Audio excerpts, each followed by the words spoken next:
Hello and welcome to episode. Oh shit! I was pointing at the wrong camera. I've moved my camera to episode 3 of the Good, the Bad, and the Ugly. You'll see me from a slightly different angle from now on. I've been monitor, massive wide one. I've got this monitor. I'm going to be stacking monitors everywhere, but I need to move furniture around for that.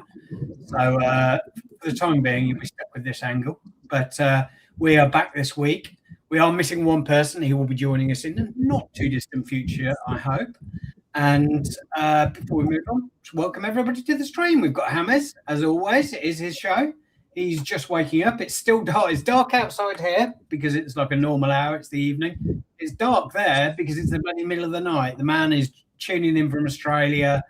I mean, kudos, big respect for that. But we also have Sid, we have Kev, and we have, for the first time on a show that I've ever done, is Trust the Process, aka Jonathan. We'll start with the new person. How are you, sir? Doing great. Been looking forward to this for the past week since Hamez reached out. So many people I haven't talked to before. It's just, I'm excited over the next handful of hours here. Nice. How are you, Sid? Are you okay, mate? Are you looking forward to the cup final? I'm doing well. Definitely looking forward to the cup final. Kind of nervous because White House beating Bob in the semis, so not taking things for granted. So just focus on Tuesday. That's all I got to play for as well. All the leagues are kind of done. So just the focus on whatever finals is left. I believe someone else on this show might have helped White House. But anyway, we probably not to talk about that. But and so moving on to the next person on the screen. Kev, how are you, sir? Good, mate. Yeah, good. Glad that we're back to right this week. Like you were on with Amreezy twice, weren't you? Every time I turned on my TV, it was Kev. People are going to get sick of me very, very soon. No, I don't think it's possible. But yeah. And Hamez, how are you, sir? Are you awake yet? Yeah, I'm doing all right. Nice early start as normal, but it's only going to get earlier, so I'm enjoying this time but this time in 2 weeks it's going to be 5 a.m. starts. So looking forward. No, like you go forward, and I go back. Yeah, next weekend. I go back, because it's winter. I go back.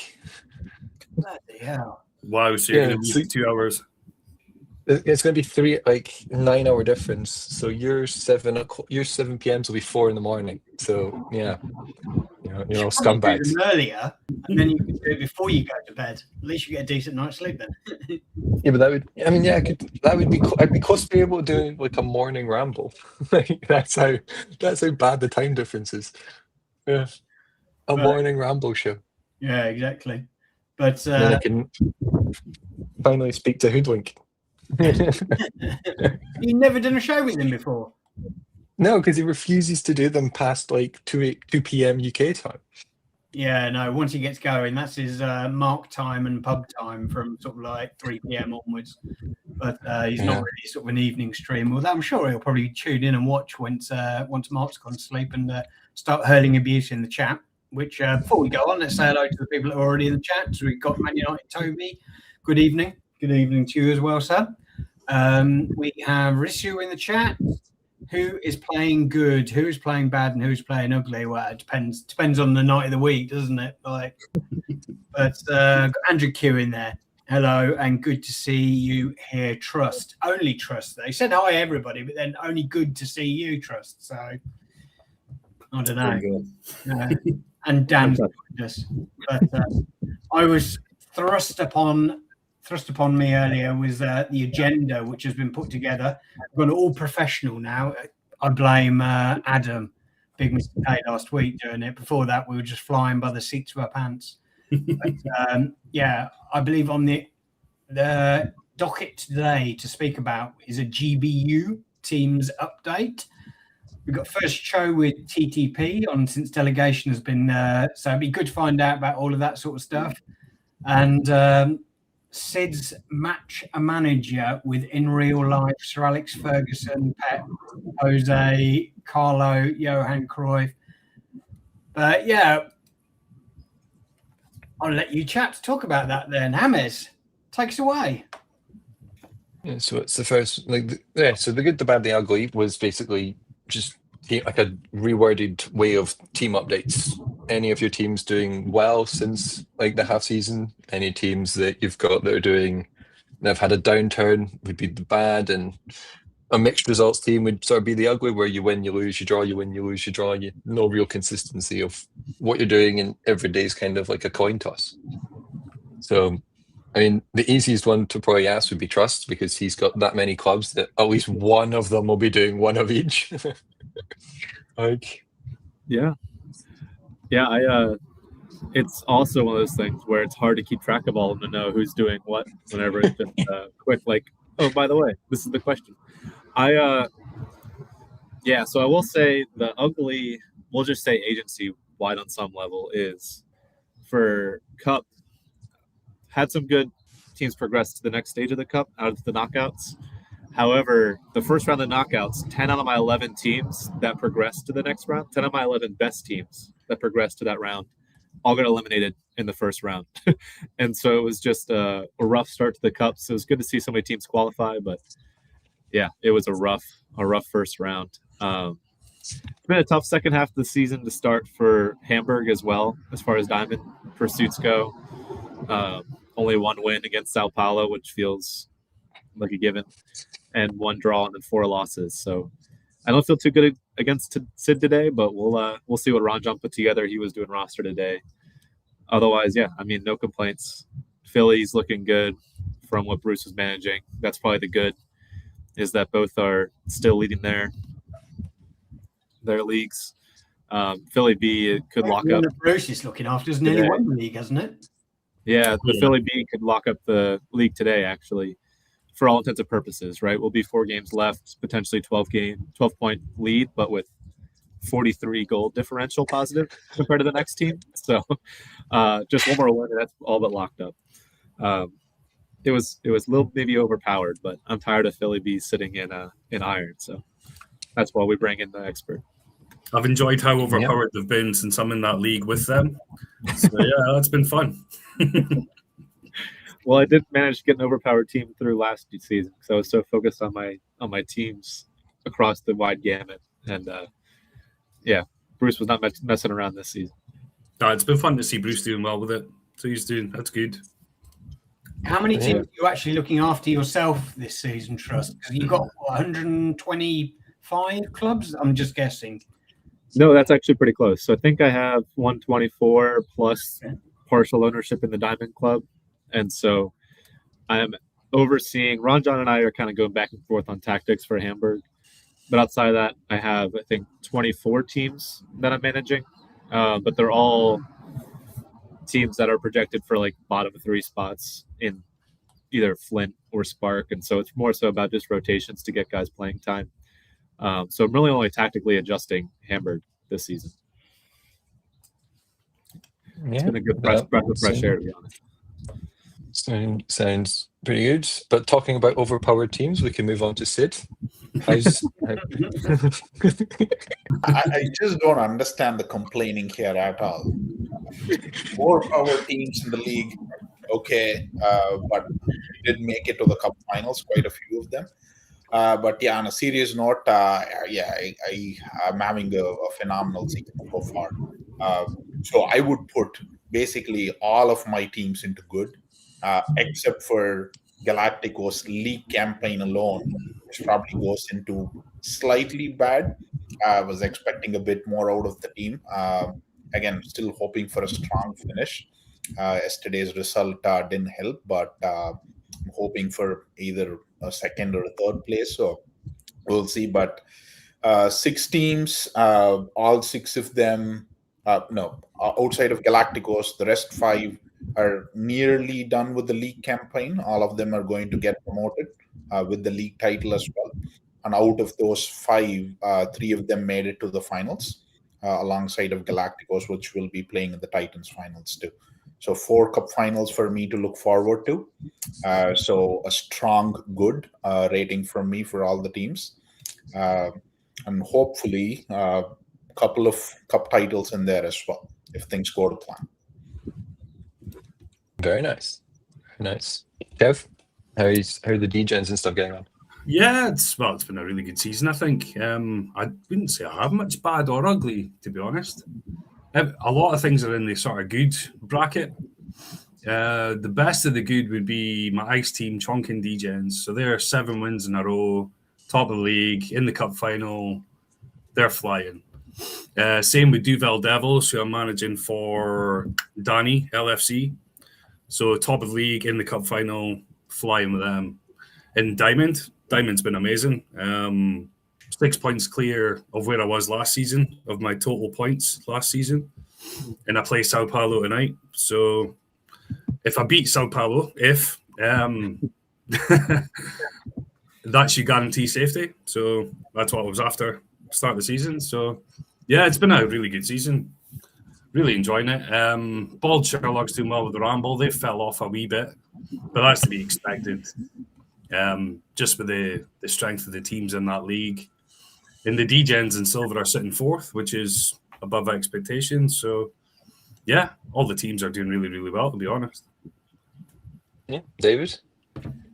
Yeah, I mean, I can't complain really. It's taken a long time to get the 4-3-3-D sort of working, and I have been using not a lot of the teams, probably 2 or 3 of the teams as testing ground, sort of live testing every evening, sort of tweaking them. And I believe I mistakenly did that in your league, the one I'm in with you, which gave you a win, which I certainly won't be making that mistake next season. So yeah, I got my own back last night, but as you keep pointing out, my team is miles better than yours, so I should be winning both games anyway. But yeah, I can't complain. As long like I sum up the season, I've got one through the cup final, but I had Monkey Magic were in the semis, so got decent MFL. So at the moment, I'm on for about 500,000 MFL, which is a record by quite a distance. If I can get Monkey Magic into gold and Monkey Fire into silver, it will be a brilliant season. I'll be over the moon. If I don't, then it's going to be quite depressing not having a gold team next season, because I've bought players now to put into a gold team. So now I need the gold team. But so it's been a good season, really. I mean, I don't get all this complaining over 4-3-3-D. Apparently it's dead, but we found ways to get it to work. Yeah, I've been enjoying the 4-3-3-D as well. Sounds good. Like I've had a few good results. Like my best, I got one cup final, and it's a team I don't own. It's a team I've been delegated by a manager in here. Yeah, so that's going surprisingly well. Didn't expect to be doing that well. Like Belco, my main Belco didn't do too great. I think they got through one round and then knocked out the next, but they got through the groups, which halfway through was not looking likely when I was 0-3. So that was a big turnaround in fortune. But I think my Jambos would have to be either in the bad or the ugly, because I just cannot figure out why they're not working. But most of my other teams running sort of similar stuff is working.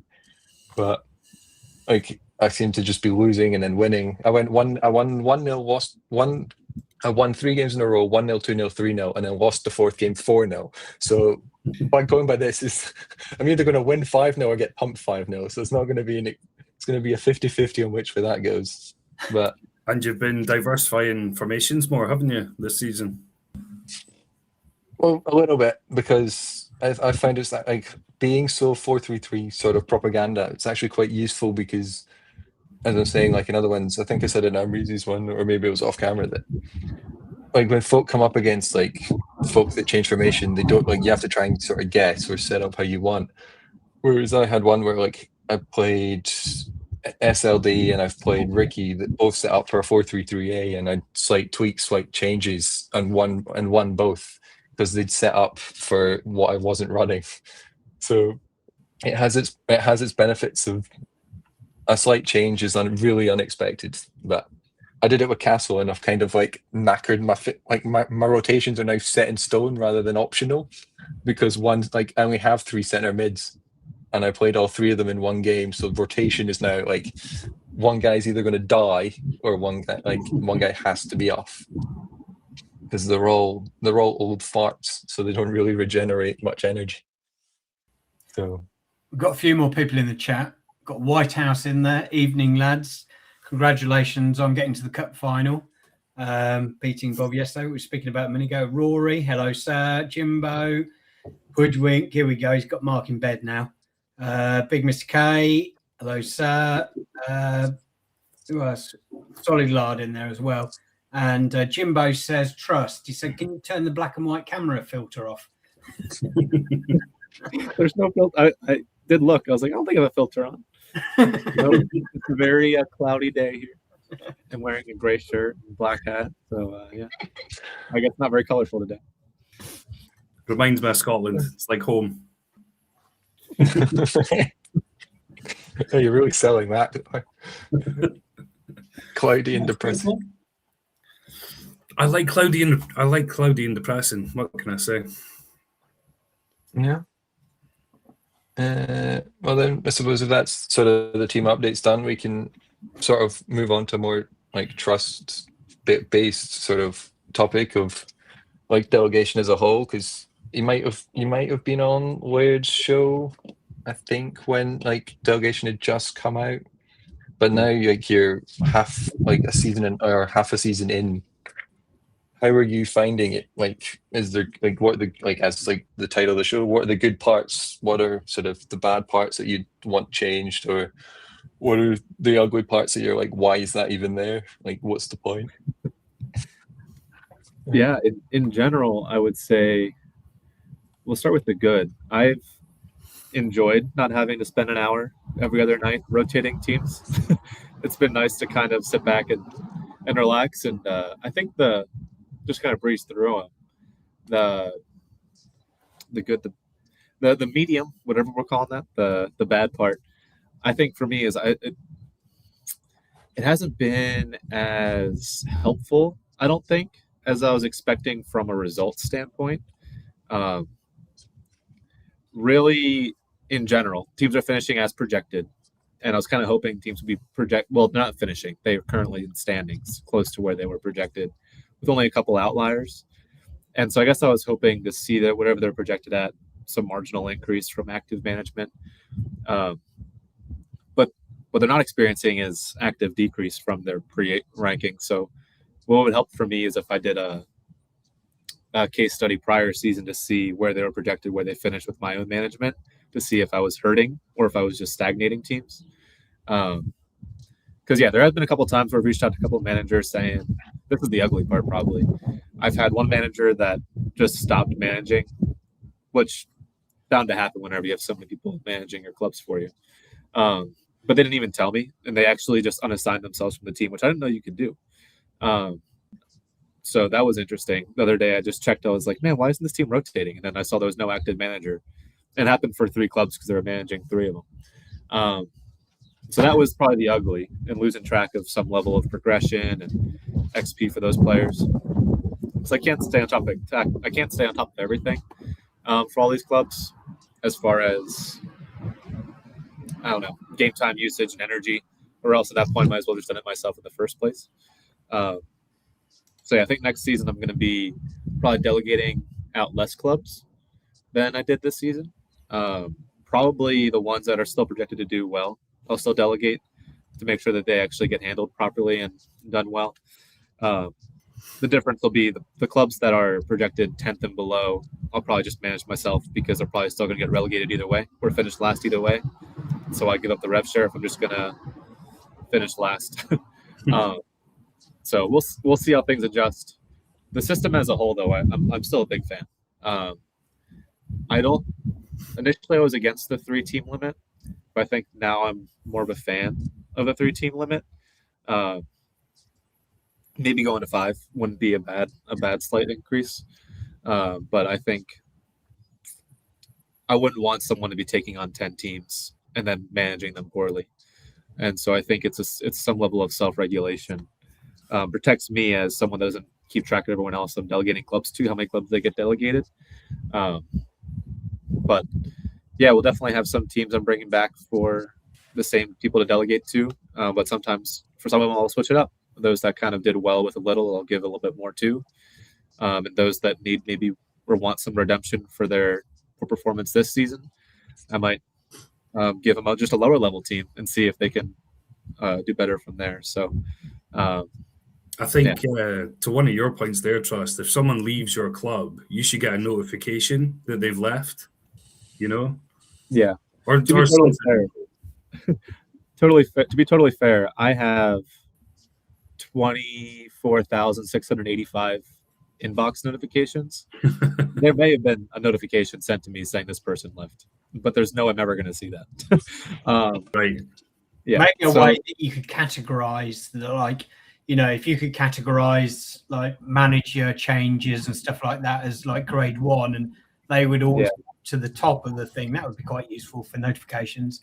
Or as extreme as this sounds, when you log in, if there's like a alert on the homepage, you know, something out with an inbox, because I would say it's quite serious. You know, that's beyond your standard inboxes. That's something that needs immediate action. Yeah. Or notifications you could just turn off. Like most of my notifications now are, I mean, of course, the contract offers to start the season, or right now it's red card notifications, or being just suspended in general because yellow card accumulation. Like yesterday, just looking at yesterday, I must have gotten at least 20 to 30 of them. I'm just scrolling just as a day ago, and it's just a bunch of them. So probably close to 20. But that's just happening daily, and so I don't even check it. But if I could turn off suspended notifications, if I could turn off contract notifications and actually get the ones I care about, so I'm interested when someone sends an offer on a player, or I'm interested whenever someone leaves my club. Those would be things I'd actually care about in the inbox, opposed to what's currently going in there. The only other thing I don't like as well is that you can't sack someone. You need their permission to agree to it. So I think you should be able to sack them. They get to keep whatever MFL you agreed to have with them, but you should be allowed to remove them whenever you want. That's the way I see it anyway. We can remove permissions whenever you want, I think. And so that's kind of like sacking them without it being official. Yeah, right? But you can't remove them from your club, though, which I just think that's weird, you know? Yeah. I wonder if there's a way to change on the back end, because I do get what you're saying. But equally, I mean, you shouldn't have to anyway, because the person's agreed to do a job and so on. But yeah, that's just the two things I would say. You should get a notification if someone leaves, and you should be allowed to sack someone without mutual consent. I think from my point of view, as well as someone like I took on one of Dan's clubs, like, I don't know, after the first week or so. And what I found quite difficult is, like, one, sometimes I'll watch games on a delay. So, you know, if you've taken a delegated team in, then there's no way to do that. So you automatically know the result as soon as you click on the page, and that's like a bit rubbish. But aside from that, I think, you know, the actual system for like looking after clubs is super slick. Everything works really well. We've got Andrew's asked Trust a question about teams not overachieving, and he's asking if you think it's because of the tight guidelines on rotations on the teams. Yeah, so that's a great question. There is a level of like, hey, this is teams projected 7th, but the players I want to actually play would make them projected 8th or 9th, and that's been factored in for sure. And there's definitely some formations that I understand too, like, for the record, I mean, David, you're talking about not minding the 4-3-3 this season, but like Rory has a team for me that's, and I think he said he was in chat too, a Dublin team that was projected probably 9th or 10th anyway, but it's being relegated. But I'm not holding that against them because it was a subpar team and it was a formation that wasn't great in this engine. And so there are other factors that I'm taking into consideration than just purely results. Especially you get bonus points if you did well in the cup, if you're actually playing the youngsters that I wanted to play as often. Do you have a spreadsheet judging how well they do? I mean, I have the initial delegation spreadsheet that I kind of had posted around Discord. I have the projected, what they were projected to start the season, and then current rankings. And so, I mean, it's kind of out there for anyone that wants to see how people have been doing. Most of it's been, again, fairly break even.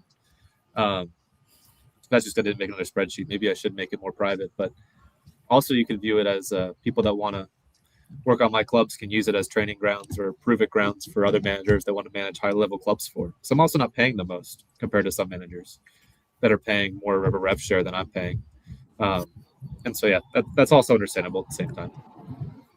Is Hamez trending more towards top of the list, or is he more towards the bottom? Sorry, who? Hamez. Me. Oh, Hamez is doing great. Yes. Don't so say I think that. I'm not just saying that. I do want to be invited back, but I'm not just saying that. Because I think he's currently second in that league that he's in. And I forget what he was projected, but it was around there. And it was also, again, the weaker formation. Okay, so he was projected first, he's in second, but in a tougher formation. So But in the cup final. But in the cup final. Yeah. Yeah. Well managed. That's good. Tristan, did you have any criteria, like how, based on what you were picking managers or assigning these teams to specific managers? For my Spark teams, I just said, great, you want to manage a club? Pick 3 and you can have them. But for Ice, it was you can pick one. First one's first come, first serve. But for Stone and above, it was kind of like, hey, if you're interested, let me know, then I'll consider all of them. And then from there, I was looking at, how long they've been in the game, past performance, what formations they like to play. So there was more criteria for those clubs. And I'll probably just keep it that way. But for Spark and below, it was just more of there's not much to do here. It was more about letting those that want to manage more clubs the opportunity to do so, because not everyone has the capabilities to own more than just a couple if they wanted to. Do you get the rev share back if they leave? So like, that guy who's left all 3, you get it all back, Yeah, he's not even showing up on the staff page, and so I don't see any way for them to get here. If I scroll down, but like if you stack someone and they agree, like they don't appear on the staff sheet and they still get it, do they not, or do they still appear on?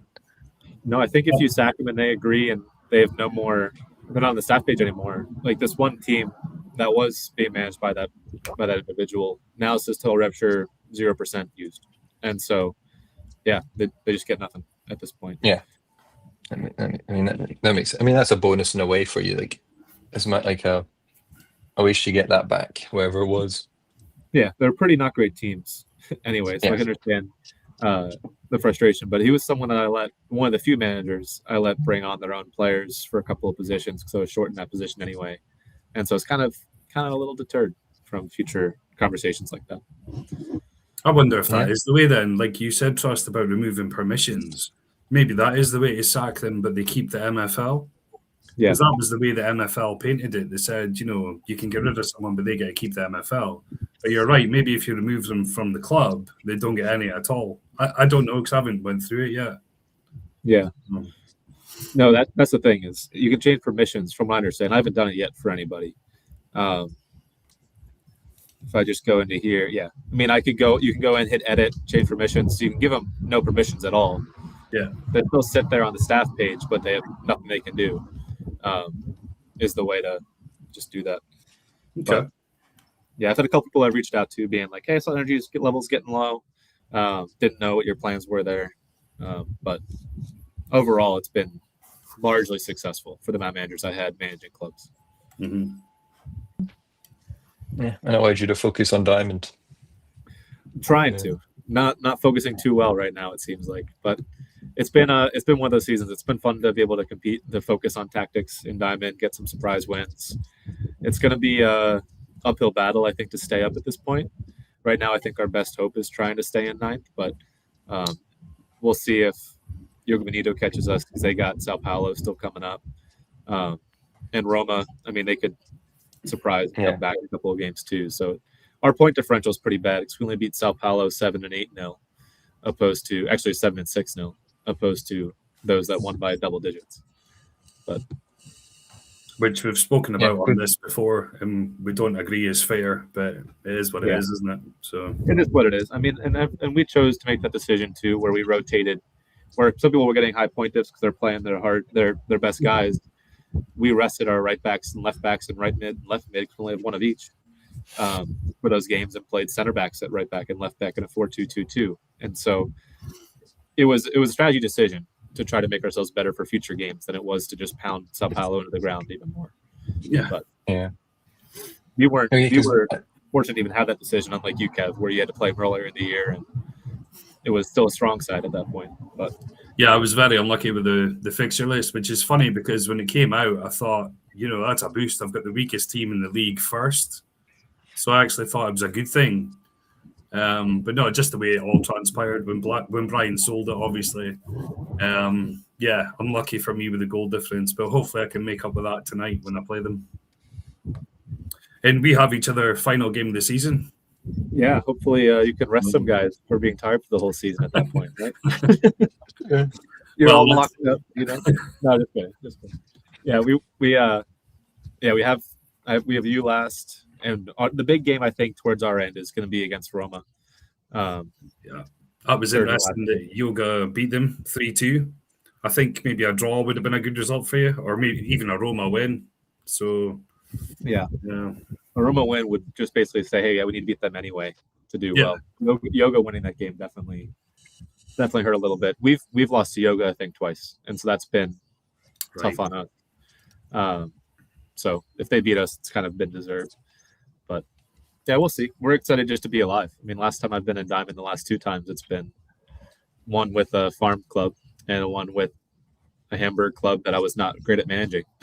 And so it's nice to be back and actually have some wins. No, it's good. Some really good results this season as well. Yeah. I mean, your highlight's got to be your 1-0 win versus Ronan. Yeah. Surely. That game too was, I had messaged Sid earlier in the season, I think it was, where I told him, like, yeah, we're rotating our 3 at the backs whenever we're playing against the best teams because we don't think that if we can't win, we want to at least be ready to win against other teams. And then it was earlier that day, we had planned to do that against Ronan too. And I was like, Ron John, I think with him not having left mid, right mid, we could actually stand a chance. And so we decided to put a real lineup out there, and it paid off. Now, should it have? That's a conversation for another time. That XG was definitely wild, and we're very grateful to have worked the space as a goalkeeper back there. He was never buying a beer again in that city, but yeah, that was great. I mean, some of these probabilities that come out of the games is just wild, right? I think one of Led's game, he was playing against the bottom team of his league, and he's sitting number 2. So he had conceded 5 goals to this team, and not one single goal was higher than 0.1 xg.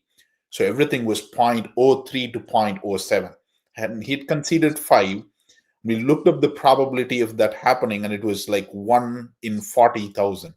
So that's how crazy that result was. So there's definitely outliers, but great result regardless. I mean, your goalkeeper was amazing that game. I think he got a 9.7, 9.8. A phenomenal result. You muted. You muted. I scrolled over to the tab. I have cars driving by, so I try to mute in between. I'm afraid what he's going to do to us here in a couple of matches. He might come out with a vengeance, but it'll be fun to play him again nonetheless. It's the whole meme, just happy to be here sort of thing. Yeah. Well, I put in our chat with what the guys. I was surprised that was there any talk up with Big Will that he has Sao Paulo coming up to almost not rig the match as such, but almost rotate, give her Hamburg Harmony the win because Tango would also get the win versus Sao Paulo, so it would even it out, but it would have given you a gap on the on the auto relegation teams behind you because it would have given you that 3-point buffer. Were you saying to fix matches? Is that what you're saying? Well, as a strategic, as I'm saying with the Dow, I've messaged Mr. K going, I was stunned that he didn't alter the chances of the match to benefit you overall, but it could have. Yeah, I would say so. Throughout this whole season, the only couple times we've even messaged Big Will about the team have been hey, we're thinking about running this formation. Then he'll set up a team that we can run against if we're anticipating that formation being run by our opponent, not from Tango being set up that way, but from another one of his teams. But no, there's been no sort of I didn't expect it to be. Yeah. That being said, Everyone's too nice. yeah, Ron John messaged we have a personal chat, just the two of us, to keep things kind of kosher. And he's like, no one can accuse us of colluding with having now beaten Big Will once and tied him once. I said, well, at least not in our direction. They can't accuse us of colluding. Yeah. But yeah, we were surprised to get that win the first time against him and then the draw again. But yeah, no, it definitely would have made numbers sense if we wanted to say let's rip it in our direction. But yeah, so just because obviously you guys are like a collective, so the way to boost you both would have been Harmback Harmony win, because then Tango plays Sao Paulo and they win, and then it's like an extra 2 points. It's an extra like 2 points for you, because a draw and what was it, London winning was like worst case scenario for you, because you're now both within a win of him, I think. Yeah, but all it's going to mean is that if we stay up, we deserved it. And it's too friendly and too nice in the top divisions. Like Big Mr. K asks, what are the odds of Meta Mercenaries getting relegated? I mean, are we not at a point where it's like a actual conversation? I think it's no conversation. I think, but maybe there would be long odds at the moment. Oh, sorry, short odds on him getting relegated. No, long odds on him getting relegated. But we're getting to that point. Aren't we? If he loses tomorrow night, I mean, well, he plays Milano today, so that's going to be a tough game. And he plays Hamburg Harmony tomorrow, and then Dio's team right after. So 3 tough games for sure. And I mean, both Dio and Milano, they tend to play 4-1-3-2 or 4-1-4-1, the wider setups.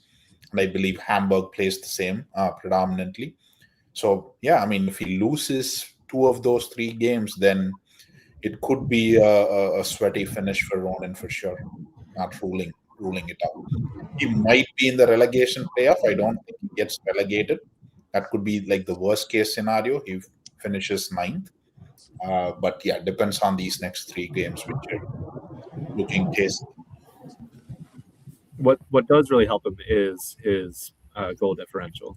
Like if you're comparing him to us or to Yoga, like him having 15, and basically he has 22 goals on us and 31 goals on Yoga. So it's going to be.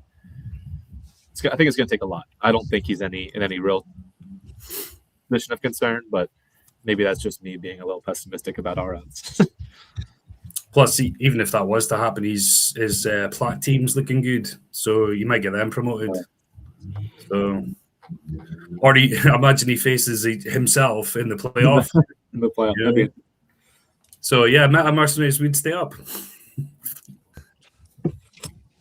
But I don't think it comes to that though. I don't think it comes to that for Ronan. I doubt it as well. I doubt it. Trust, if there was one feature you'd like MFL to add in terms of evaluating a manager's criteria per se, right? Because you have a lot of things. Will that be something that will make your life much more easier in order to avoid the situation of someone being inactive, stop managing, some kind of a rating system? Yeah, I would be. Yeah, that would be so nuanced that I don't really know how you would make that result. And I feel like that would lead to almost more complaints than what it's worth, as far as people that are like, "What do you mean this is my rating?" I'm trying to think what the biggest issue has been this season, and then see what that would be valuable. I think the most valuable thing they could add would be, I think you're alluding to it, login, like days logged in, or how frequently they log in on it. Like, are they logging in daily, every other day? Because there's definitely been, I think, some managers that have basically logged in every few days, just plugged in lineups for the next few, which can be fine. But there's definitely times where I've seen teams that are playing guys with red cards, and so they're just playing in automatic backups opposed to actually planned out lineups, or teams that, again, that get out of hand with energy. And so, I think daily login percentage would be of help. maybe the auto like forfeits as well, 0-3 with not an active player playing or inactive lineups. However, they kind of can scale that. I don't know. I was just like envisioning some kind of a rating. Again, not to say that is your managerial ability. It's more based on how active you are in the site or setting up your teams on a large scale compared to the other managers. And if it is less than 5, you're basically saying you're really inactive and I cannot really give you a stone or an iron club or even a higher club to run with. Yeah, initially my thought was someone that wants to get only 15% of a Spark team has got to love the game to be able to do that, right? Because it's not a whole lot of MFL being earned. But for some people that are just going to be like, you know what, I'll take everything I can get. I just barely need to do anything with it. That's the mindset I wasn't ready for. Was the whole people that are like, oh, this is not required a whole lot of work, so I can do that myself.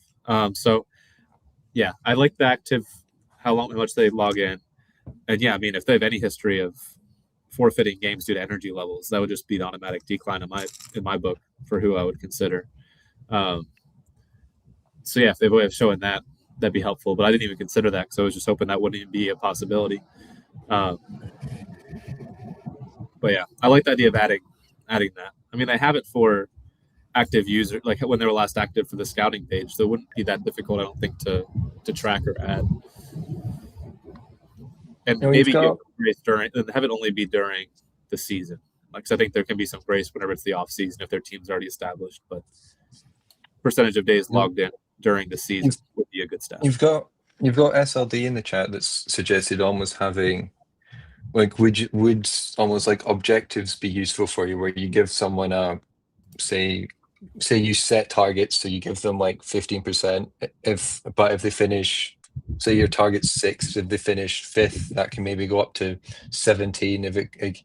If they win X amount of games, they get a bonus. Like, would that be something like useful for you? Is almost to be able to give motivation to these guys to do better? Initially, I like that idea. Whenever I brought up something similar on one of Laird's streams, as far as incentives in a contract to encourage performance. And now I'm thinking about the headache that would have been to do that for 100 clubs. Like, what I like about delegation is it simplifies my process. If I have to go in and add incentives for each one based off of how they're projected, and then potentially incentivizing teams to not play the guys I want to so they perform better, there would be just either too much conflict of interest within what I'm asking them to do in the performance, or there would just be just too much time add for me where I would just rather manage it myself. And so I don't think that would actually work out for me personally. I don't think it's a bad thing to have, though, for the game in general, or something I would maybe consider for my higher level teams, where ones I do actually would take the time to add those contract incentives for and such. But yeah, I know some managers did that, where it's like, hey, we'll give you a common player pack if something happens or whatnot. And I had managers ask for that. I don't know if he was one of them. I think he does manage a couple of my teams. But yeah, it's just not something that I feel like I want to have the capacity or energy to do at this time.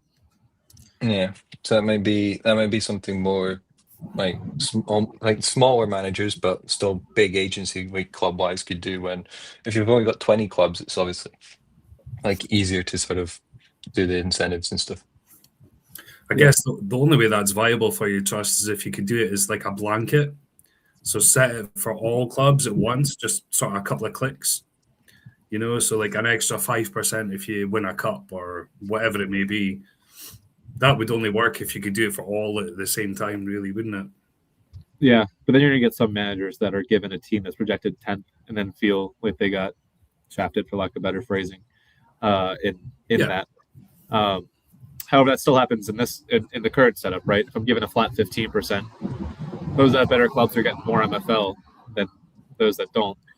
And so it can be true either way. If there was a way, to copy and paste those sort of incentives, I wouldn't be against it. However, it would probably lean more towards giving 10% to bottom teams and 20% to higher finishing teams, which I don't know how that would go over either. So, but again, the main goal of all of this, frankly, for me, is to find managers I know I can trust to then do higher level teams. And so that's been the biggest incentive throughout all of this, right? Find the managers that are going to do well with less and then give them more. Whether that be me or they can say, hey, look what I did with trust teams to another manager. And then they're like, yeah, now come over to me and I'll give you more. If that's the case for them, good for them. And so I'm happy to be a proving grounds as well, if that's helpful for people. Well, to your point there, you could have something in your HQ, like a club delegation section, and just have like spark or less or ice or less get X amount, and stone and higher get X amount. So you could maybe set your own criteria if you had a sort of a dedicated page for it in your HQ. Yeah, no, there's definitely a lot of room for growth in it, and yeah, there's a natural level of benefit even without increasing rev share percentage with just managing an Iron Club versus managing a Spark Club. And so there's already a natural level of incentive to try to prove yourself to be better to get those better clubs. But yeah, there could be still more there at the same time. I love what Toby said there in chat. Club delegation is a brilliant addition. Without it, I couldn't even dream of coaching in silver or bronze for a long time. So yeah, you love it for that. Oh, for sure. And that's the thing too, is I definitely delegated a couple of my Iron or Stone clubs out to managers that were just like, hey, I've done really well here in Spark and Ice, but just really want to play with better guys or see if I can prove myself. And I can be a sap. I'm happy to help them have that chance. But yeah, no, it is definitely a cool feature, and especially too if you're just maybe you're partnering with another manager to manage it. You don't have to do it all on your own, sort of thing. But yeah, it's also been fun to network with other managers too. Because this was like I'm on the other side of the coin of I've been delegated 4 this season because Bob gave me, like, I own Castle, but Bob is Bob's on his staff. But that's like, that team's fine because anti-spoil works, and like I don't see the results. But if I don't watch my Trust the Process team or like the Budapest team or Work the Spaces one that I'm doing whilst he's in Japan, as soon as I click on the team, the result just pops up, and I physically can't hide the result. The table automatically updates and everything. So it's like, that would be quite useful because I have quite a few bottom teams. So it's like they all kick off within 10, 15 minutes of each other. So unless I split the screen into 7 or always made sure I watched the delegated clubs first, I can't not see the result, but I think I asked Yax already, I think, and he said it's actually quite difficult to hide anti-spoil because I don't own the team. So they're looking at adding something in to hide the result, but they're not quite sure. But like, that would be my main thing. And then almost a way to speak to the manager on the game, or the owner on the game, would be quite good, rather than like, I speak to Trust, I speak to White Space, I speak to Bob pretty much every day. It would be quite good if you're not in that situation, you've been delegated a club, just to be able to put something in MFL to almost like an owner chat and just be like, this is the current situation. What do you think? And I know like the owners might not like it. Like Trust, you might be against that because your game probably runs slow as it is. So getting more influx of messages from folk might not be ideal, but almost keeping as much on game than it is, like, there's quite a lot of the communication and deals get done off site. So just keeping folk actually on site might be quite useful. Or you could just shoot a note to your delegation or whoever you're delegating to, just say, add your Discord tag in your MFL. Makes it so much easier. I think that is something that the communication part definitely is something that can get better. We'll see. I mean, Trust, I did have one other question for you. So in terms of the number of players and your pack strategy, right? So there was one window where you just went after common player packs, one window focusing on uncommon player packs. What is the thought process behind that? Is there a structure built out, kind of letting you know what your agency needs, or is it a common mix of different categories of packs that you're going after each window? Yeah, so for me, I kind of analyze what I feel like each player on average is going to return in MFL for the projected season based off of their initial overall, based off of average increases in overall.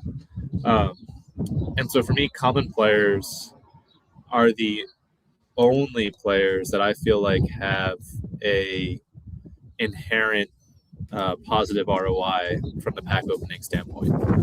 Like I feel like just looking at it, that at the time, and that things have changed on some level since then.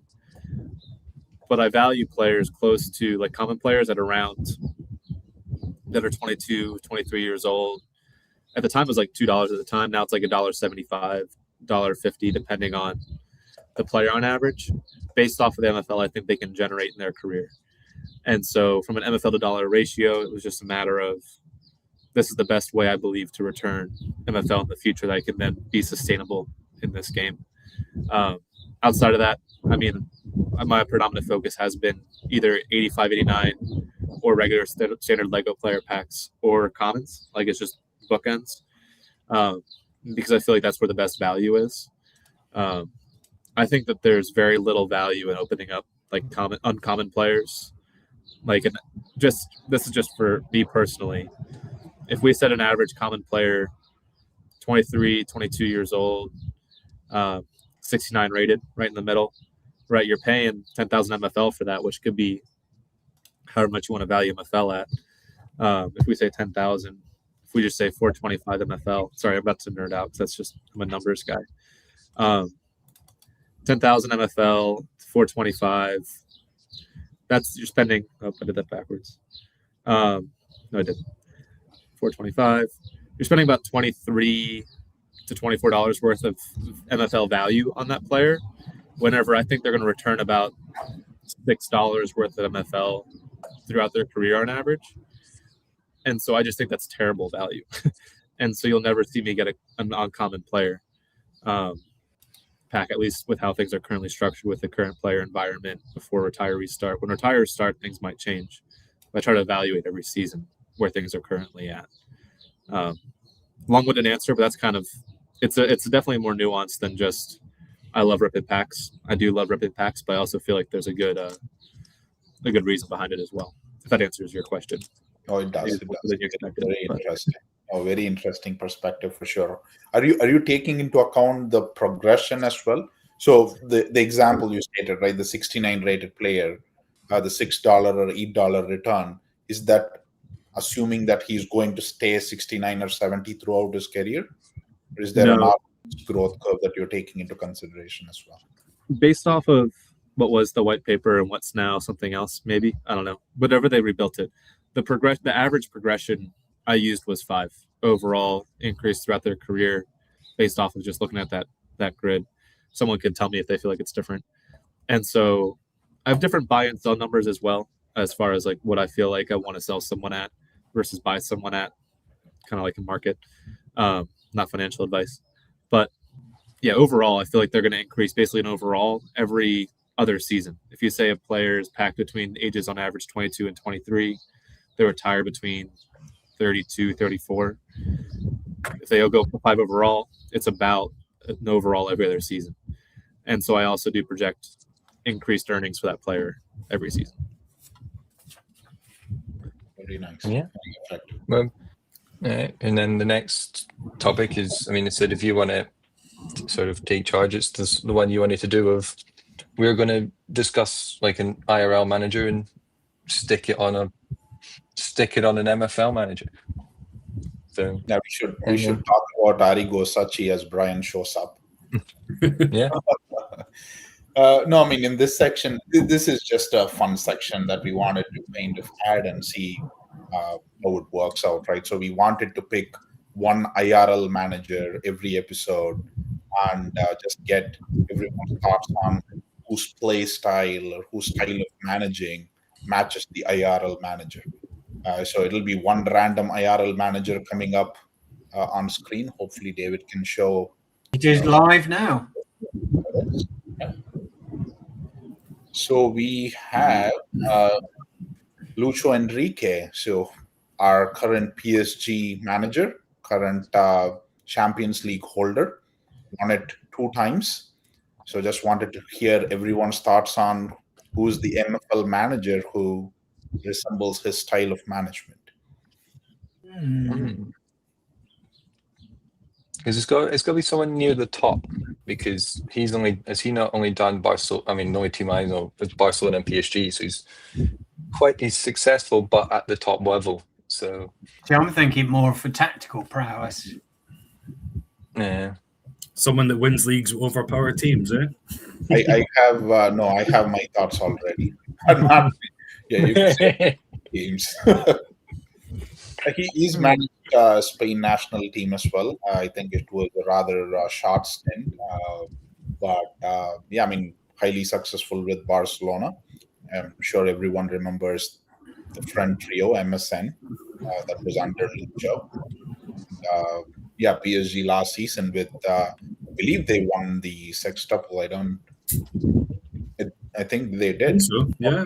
Yeah. So I'll go first. I mean, my pick for this is Mr. Bruce.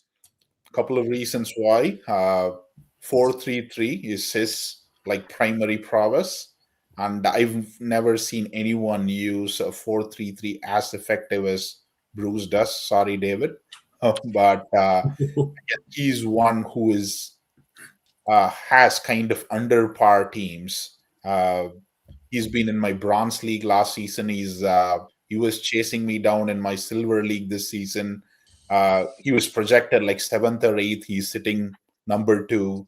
I love the way his teams play as well. Just pure on attack. A lot of chances created game on game. So yeah, that was my pick. And he's a silver fox. Yeah, he's the same age as Bruce. So I missed it, Sid. I was just getting my my headphones going. Who did you say it was? Bruce. I mean, I could give it to Dave. I would be almost tempted to give it to David in a way, because Barcelona were set up with a MSN left wing, right wing striker, but then they had Busquets as the DM and Iniesta, Xavi as the 2 CMs, and that sounds very much like a 4-3-3-D. You know, sees success. We've only been in one league. Well, we've been in a couple of leagues. I've beaten him quite successfully at sort of the lower leagues, but last time we were in a league together, he got me home and away. So yeah, if it's 4-3-3, who's won? Down to who's won more cups? Oh, me. I've won more of everything, definitely. Oh yeah. So I mean, I've managed it at a high level. Yeah, no, I mean, yeah.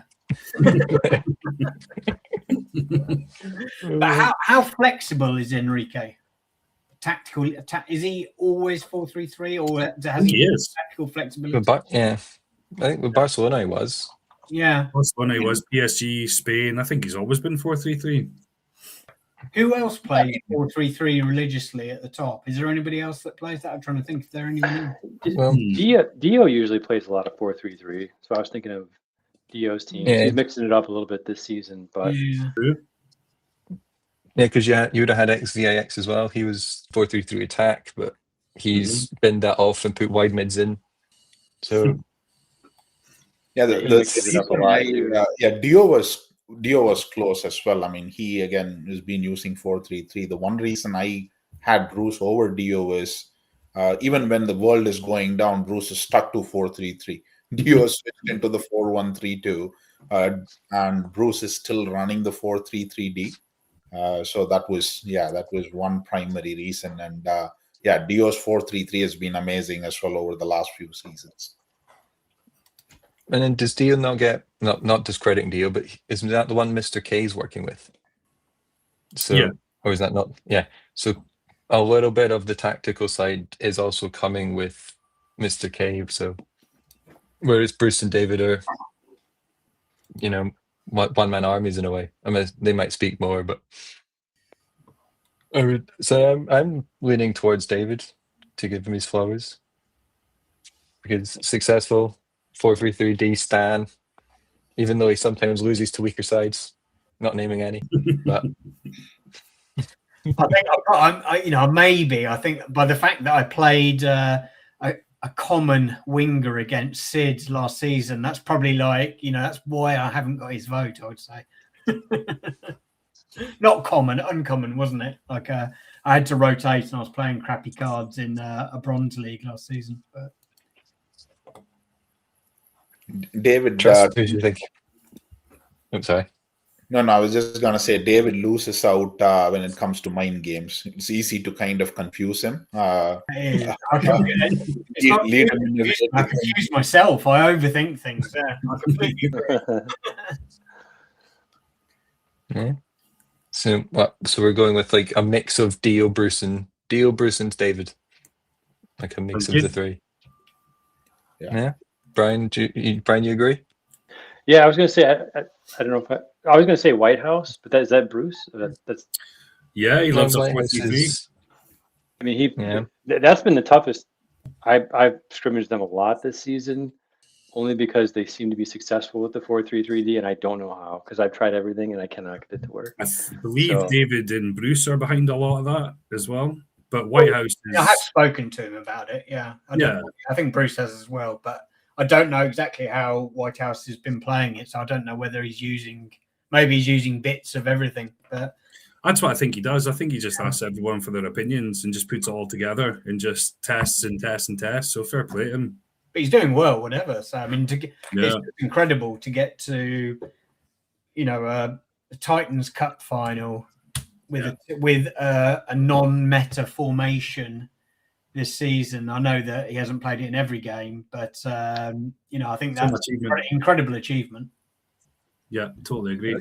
I think he won Elite Cup 1 last season as well with that same formation. Yeah. He did because he was telling me he's hoping to do the Elites and Titans back to back. So I don't think that's ever been done, and I don't think it's been done by a Platinum manager either. So yeah, let's see. What if someone does Elites and Titans in the same season, Kev? Has that been done? I don't know. just asking.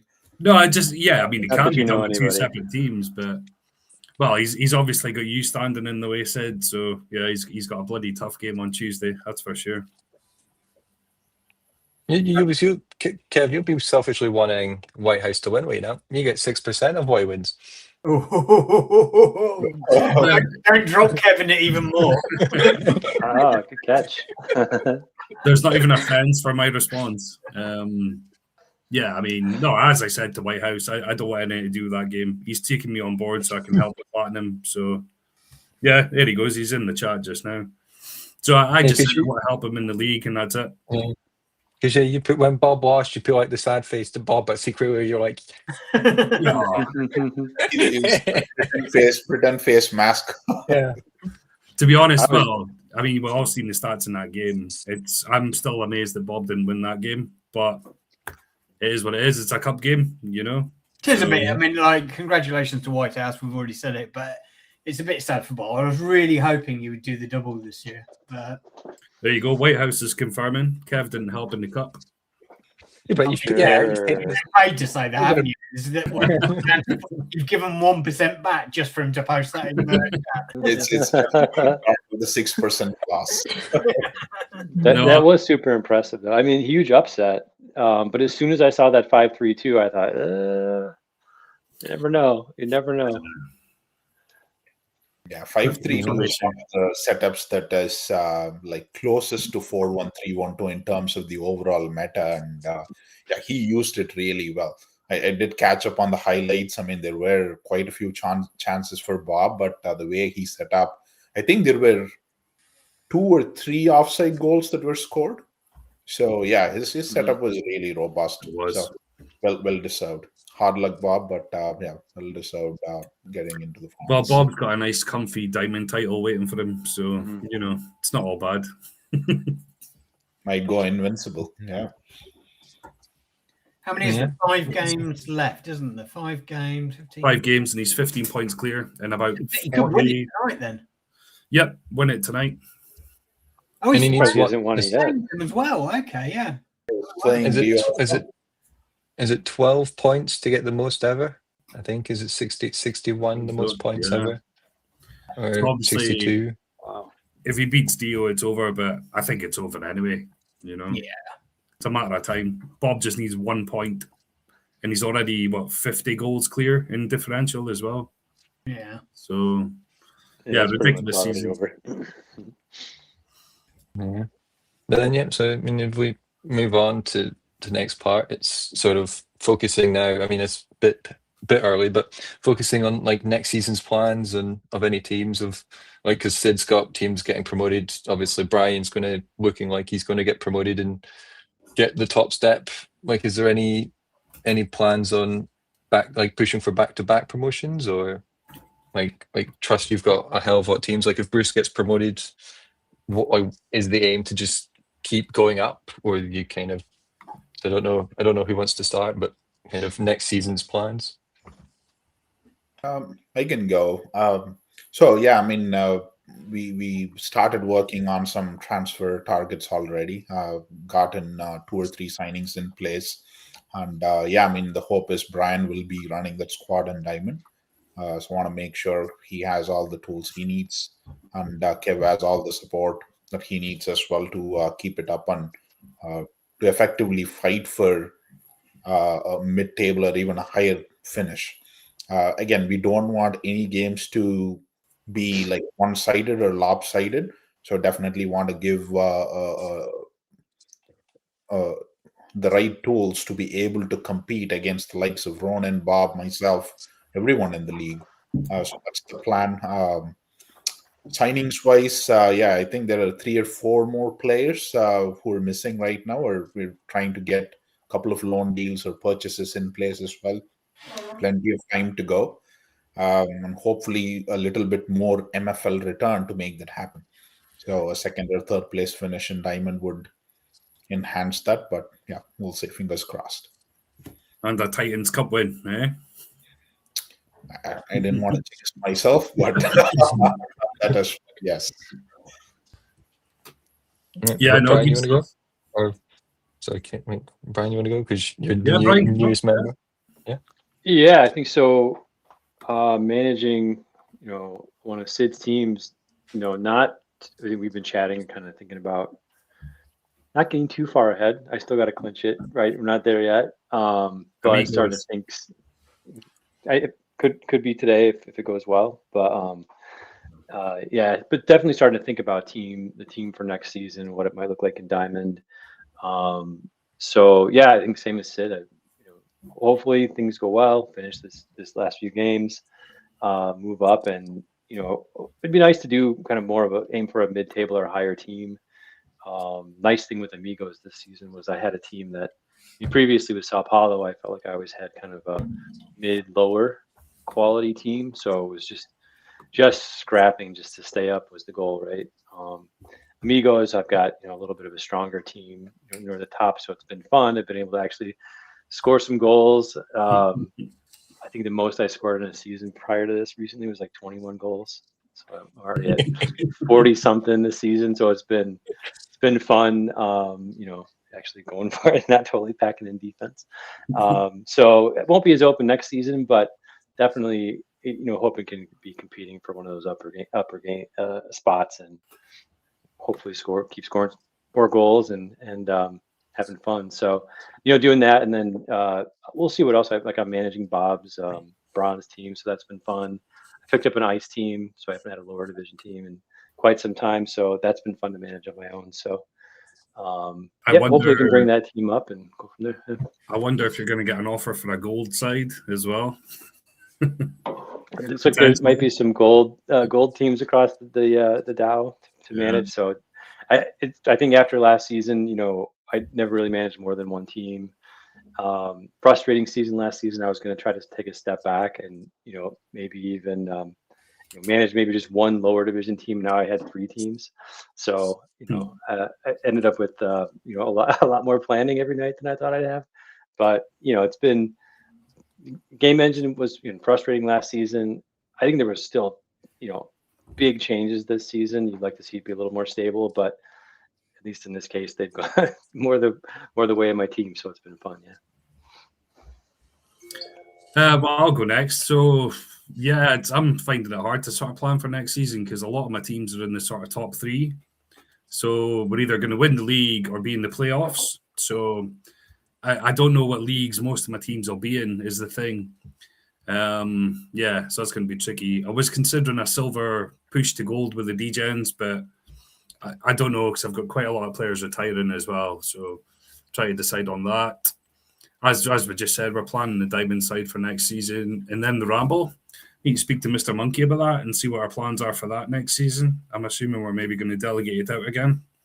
So yeah, probably we need to think of a competition, don't we, or something? But... Yeah. Lots going on. Just need to wait and see where everything sits at the end of the season. See what leagues we win and what promotions we get. Would promotions cause issues, or are you sure agency still in a size where if you go up, you can easily kind of deal with it? Yeah, no. I'm glad I'm not going to get promoted in the league I'm in with David, the Bronze League, because I would say I've got a strong iron side, maybe a weak bronze side. So I definitely couldn't go up with that. The iron side won't go up. That's the one that's in Trust League with Bruce. So again, they're quite weak. The stone side's potentially going to go up. The ice team's going to win the league, so I'm okay with that. And the Spark and Flint sides will probably go up, so I'm okay with that as well. So yeah, it should be fine. The way it should work out is all going to be fine, I think. But tricky to plan for next season because I might need stronger players than what I've got at the moment. So are you shopping, looking to buy or looking to loan to add in? Probably will be, yeah. I'm also hoping I get loads more progression from Dev Jail and stuff like that, so I can throw them in the lower teams, which has been really good this season. Progression's been amazing.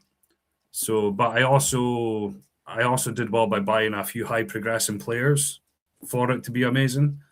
So, like your old right back, left back, Brian, he's been amazing. So he's up to 89 now. So England, yeah. England, yeah. So Ryan gave me a phenomenal deal on him. And I bought 3-4 guys like that this season. So the plan is to maybe get them into the degens and silver and maybe get a gold side going. But it depends how the retirements go as well and how the progressions are going to potentially replace them. So yeah, we'll see. But I'm excited. Let's see what next season brings. Well, let's see what the end of this season brings before we plan next season is kind of how it is for me at the moment. Okay. Trust David, you want to go? I'll jump in. I've been doing quite a bit of business so far. I think I have bought 15 players in the last sort of week and a half, thanks to a couple of wins on another product. It's reinvested the cash into MFL, and most of those are Legos.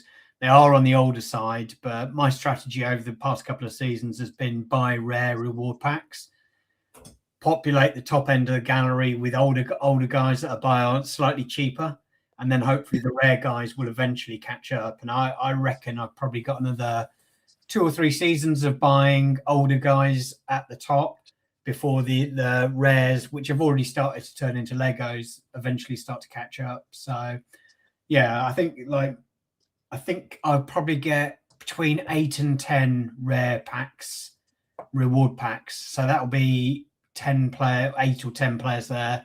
I reckon I'll do another 5 deals before the deadline. So about 40 players coming in that can all go into sort of, teams up, I guess, down to stone and stuff like that. So yeah, but I could really do with the gold club next season. So I'm praying Monkey Magic gets promoted, although it looks like we're going to have to go through the playoffs anyway. But yeah. But yeah, lots of work been done. Yeah. Up the in-season Premier League. Congrats on that. Yeah. I just need more of that. I'm going for $4,000 in one of the streaks. So I didn't do it this weekend, so I'll do it after the international break. So if I get that would be like maybe buying Ultimates. Getting into plat right then and there. Yeah, exactly. But yeah, no, it's been fun. It's been fun prepping for that. Yeah, nice. Trust, you got any plans for your 125? So we're in year 3 of how the teams have been set. I kind of decided going forward to kind of re-roster everything every 3 seasons. And so we have one more season before that has to be done. So everything will largely stay the same from top to bottom. The difference will be just, the clubs get promoted to bronze, which seems inevitable at this point. It'll be 2 or 3 clubs likely. That'll be some re-rostering, maybe some filter down from there. But the big thing is going to be seeing where Harmony finishes, because it's always a matter of, for me, what's the most fluctuative part of my agency is what we're doing with that top team. I have some players I want to play in Diamond next season, no matter what, ideally. It's just a matter of if that's hopefully with Harmony or if that has to be with another team. And then maybe that'll adjust what players are available below that. As far as the plans for Philly going forward, talking with Bruce, he alluded to it a little bit last episode, I think, where him, Ron, John, and I are kind of all working together next season. We're basically each throwing him a bronze team, and then he can use players from our agencies, all 3 of them, at 5.5% each, to basically assemble whatever team he wants to set up for both Black Mamba and then for each of our bronze teams. And so it's allowing him to kind of progress Black Mamba accordingly as he wants to, and then for us also giving him each of a team that we care about, and he'll take care of them as well. And so those players available to him will be kind of before any loans go out in that space. And so, exciting for that part coming next season. It'll just be a matter of what players I have available to him based off of what Harmony needs. So that's kind of where the next season's at. It's a lot kind of like Kev, where a lot of it's still kind of to be determined based off of how things finish.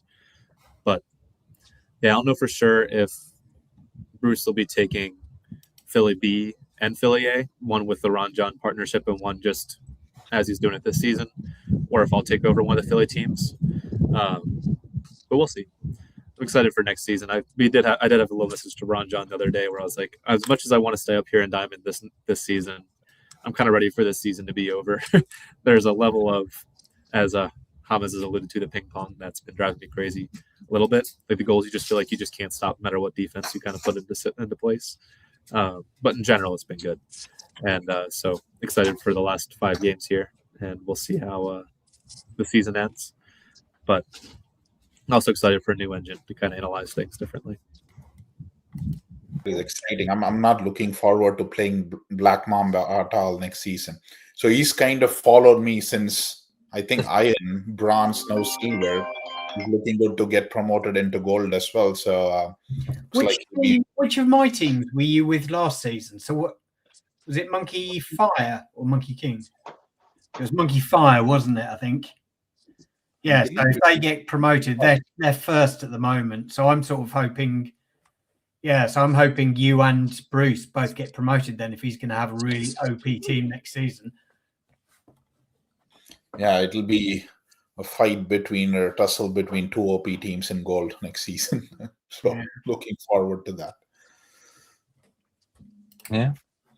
And I think the dev updates came out, I think a few hours. I think it came out today. Maybe I think so. Like, if they do, it was at I've not read them because it was. I think they come out like 3:30, 2:30 in the morning, and I do like to sleep sometimes.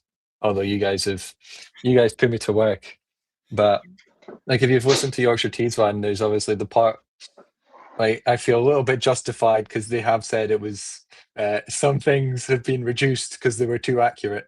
So I feel somewhat justified that my complaints were right, let's just say. So, but I haven't tested the new one to see how reduced and how inaccurate they now become, if they still try pinging it and it just goes wayward, or if they just don't ping it anymore. But it won't be, if it goes wayward, it won't be a highlight, will it? That's the point. They've been in the game for so long, those sort of long diagonal passes, that people have got cross on. So yes, they're too accurate, which is why they appear in the highlights all the time, because they often like see, I wish I had remembered the game. Yes, I had a game, I think, yesterday with one of my lower teams that I was going to clip and send you it, because the highlight began with my goalie, passed it to my left back, who went to my right back, who went to my left wing, who went to my right wing, and then the highlight ended. That was it. I saw 4. I saw the pings, and then it ended, and I was like, "This is depressing. I wanted my goal." Maybe that's the Because best of the highlight pace. they can manage for your team. Yeah. It was like, Look how well, fun this is. Yeah. yeah. But yeah, so it's like that was a little bit of like, at least I feel like I've been justified in sort of moaning about it. But Another thing too is I 'cause- feel like. Go ahead. no, you go. I was gonna say with the reason why I was also saying like just excited for next season is hopefully to structure roster more friendly. Like having no true CMs this season is really hurt, and also not having a left back, right back flexible. Like we don't have any backups there, or backup left mid, right mid. It's really limited when we can be competitive, and so that's been a downside this season. That's been a learning experience for us, but yeah, it's. We'll see how the season closes out. I'm still enjoying it. Maybe not today after a result with Sid, but we'll see. Yeah, but I mean, I've been picking up clubs like picking up delegated clubs as the season goes on. So still enjoying it, even though like somewhat style of the game, like this season's engine, kind of frustrates me.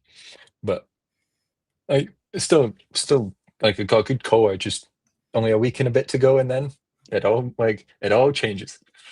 So I was thinking about that earlier today. I was like, man, at this time next week, I'll have already ripped so many packs. It'll be great. We're so close to pack ripping. Yeah, I guess I was wondering that, Trust. You're talking about next season. Are you shopping for players, or you're basically just waiting for packs? I really shouldn't be getting any more players, but I am still getting more players. Yeah, I at the latest Yorkshire TNXP episode, Big Mr. K was talking about working on getting rid of some of his low rank guys, and so I went ahead and put offers in for like 20 immediately, and so I got 20 of his younger guys now ready to implement into my teams. So I might have to get another club at some point, but yeah, no, I'm trying to resist, but I'm not perfect. So well, one thing I noticed when I loaned that player off you a couple of seasons running, which I appreciate, is that actually you've got less players at the top end than I thought you'd have.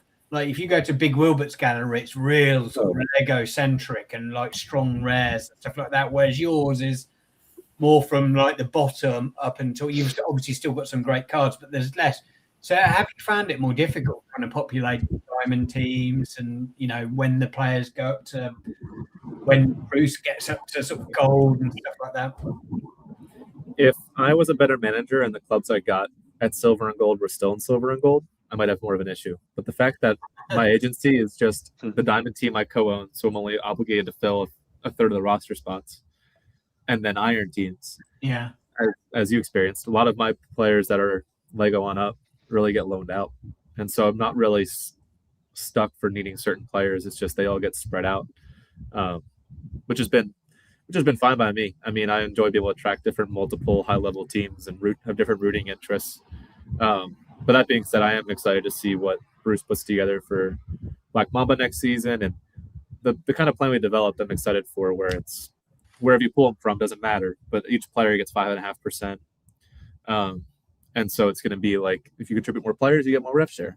But either way, we're trying to progress these teams up the pyramid. And some seasons, one agency may contribute more players than the other ones. And that's fine. So it'll be fun. But yeah, it's not been an issue for me with rostering by any means. The biggest issue has been players that are like 86, 87 that I feel like should play in bronze or silver at times. Sometimes they get bad contract offers and I can't find a place for them sometimes. But as a whole, it's been good. Sid tried to use them in stone, is he? Sid has not reached out regarding those, no. Sid's as bad as Bob these days for overparenting. I'm just learning from Bob. It's all Bob. I'm just his disciple. It's just trickled down on me to stack these teams up. So it's nice having a fun team, isn't it? Where they're going to score goals every night. You can just go and then just makes you happy. Yeah. Who was it that was talking about trying to make? Maybe it was Yorkshire TNXP. One of their guys was saying one season they want to make a team of all red Yeah, that was balls Bruce. right I think. there. Yeah. No, I was like, don't do it. Don't put yourself through it. I might try that next season just for kicks and giggles with one of my lower teams, just to see if it's possible, right? Because I mean, what else are they going to do? I think it would be possible Castle's with keepers, wouldn't it? But the keepers you should be fine with.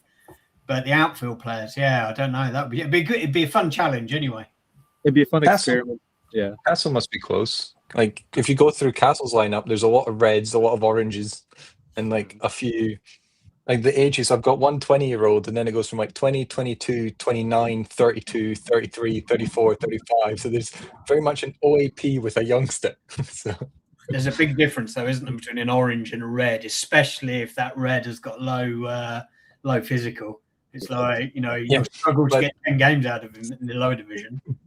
but not when it's like my right winger's orange, my rotation is red, my left winger's rotation is also red. So it's not like that's very much a struggle fest in turning it into, can I then ignore the wide, like the wingers, and go in a different formation? Not really, because I've only got 3 center mids. So it's like so it then becomes a lot of hope the coin lands on my side for Castle. But So the orange red overlapping, they're not keeping up. they are, but not just like you would maybe get like the orange one would go from like 92 to 94 when the red plays, but then the red only regains like 1. So then you're looking at like, can you play the orange one on 90, 91 to give the red that 1 game he needs? Right. To Especially if their physical's bad. Yeah. But like the orange ones, I think he went up. He went from a 95 to a 96. It's like he's still progressing. It just so it's going well. Like I get stunned when Castle get training progression than anything else because they're all a bunch of old guys. Like but I might need to shoot because I have got a triathlon at 8 o'clock that I am starting. So I also have to have breakfast. Yeah. What time is it? So 6:30 in the morning, and we started at 6. Yeah. And Trust me, and cheers with this beer. I like that. Yeah, cheers to that. Go have fun. Yeah, you have fun. That sounds tiring. Yeah. That's what the Yorkshire Tea's training me for. Yorkshire Tree trains me when I do my cardio session to their podcast. I always love those comments. Yeah, and I enjoyed speaking to you, Trust. Enjoyed actually seeing you for the first time. And I'll see the rest of you. Well, not David, because I think next week we're with Amarizi, I believe. But yeah, I will speak to you later and enjoy the rest. Cheers, mate. Ciao. Nice triathlon. See ya. Oh, it was I'll cool. tell you, I like my stationary sports a lot more now than I did before. Now it's disc golf instead of ultimate frisbee.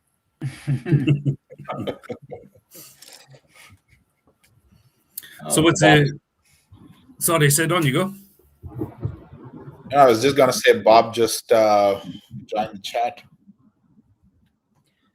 Yes, just looking. Rory says he loves to hear all the Castle players are retiring. Assuming he's got a team in that league then as well. But yeah. Good evening, Bob. Yeah, you're going to win the title tonight, Bob, aren't you? Yeah, I think so. Letics on 90. You won't be ready to play until the last match of the season. Yeah, it's painful when they're on reds. It'd be interesting. Like, has Bob talked about what he's going to do next season? Because next season, Beckman, final season.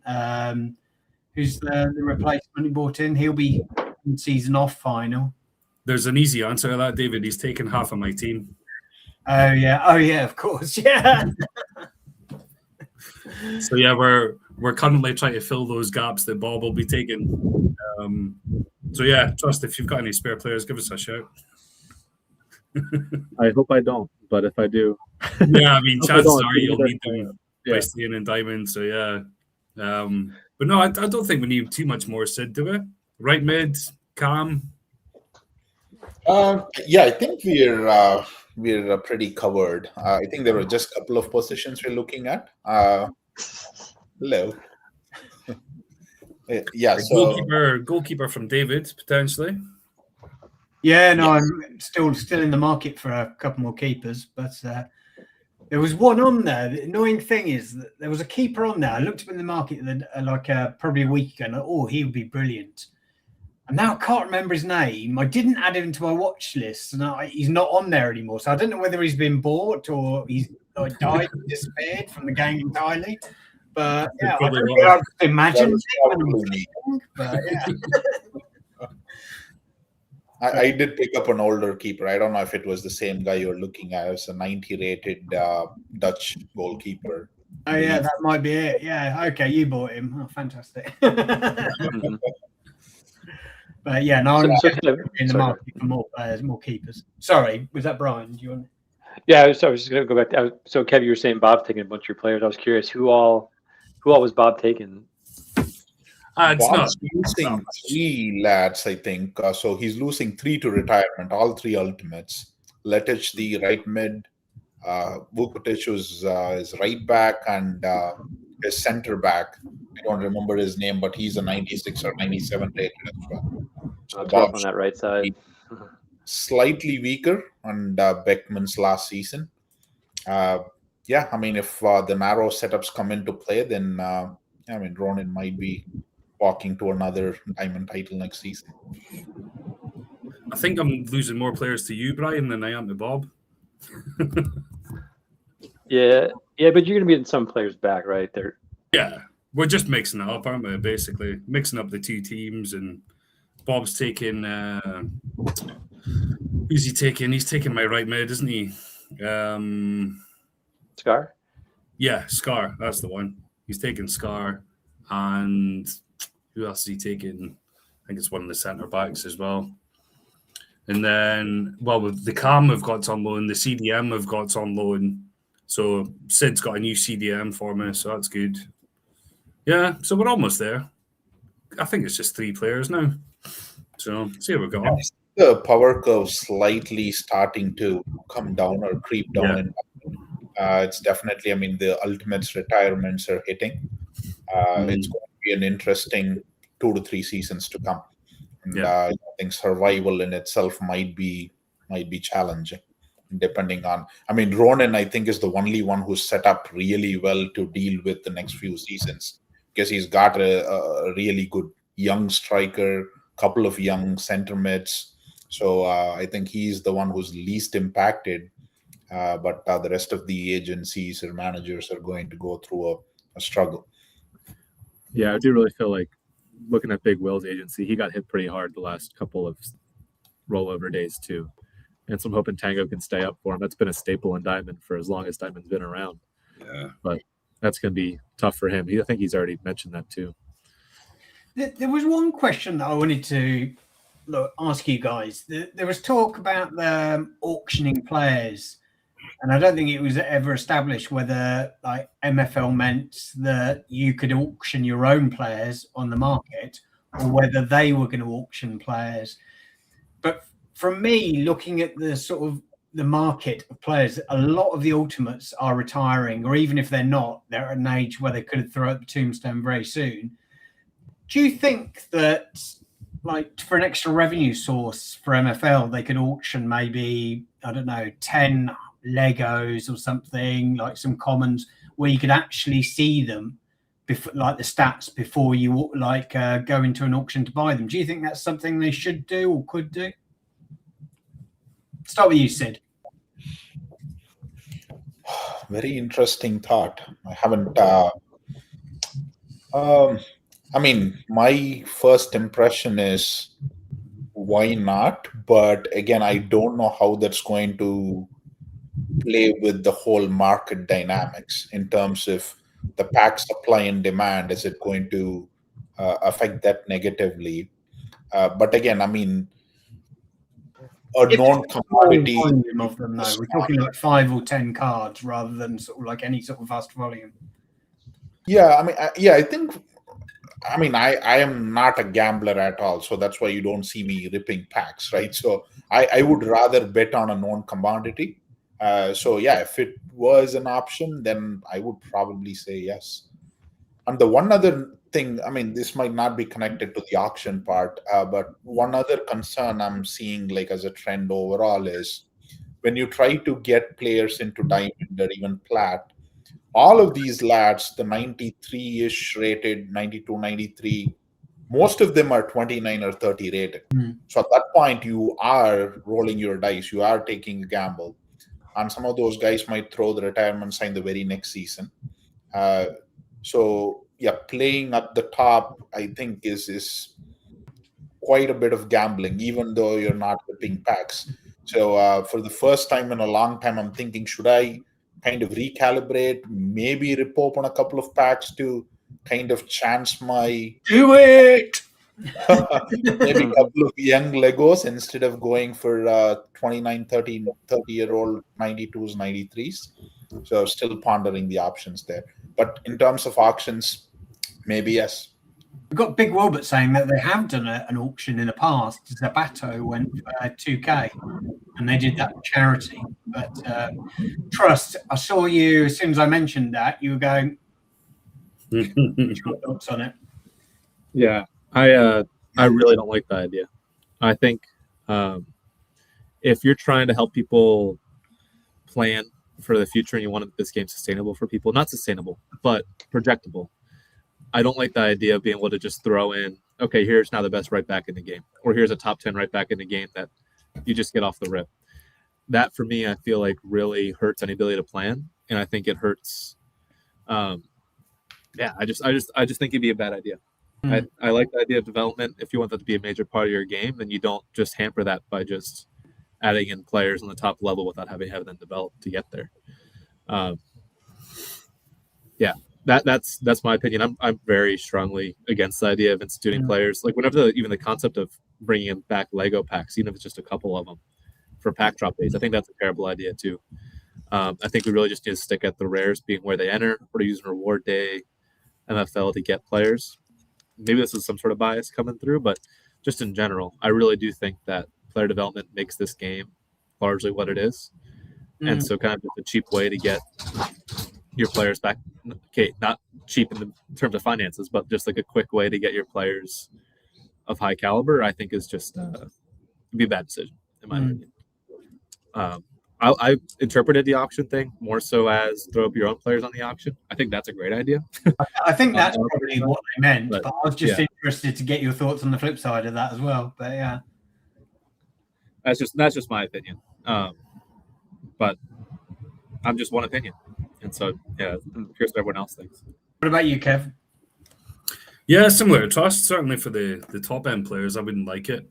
I like the current model in MFL, like progression. You know, you've got to play and develop those players for them to reach that level.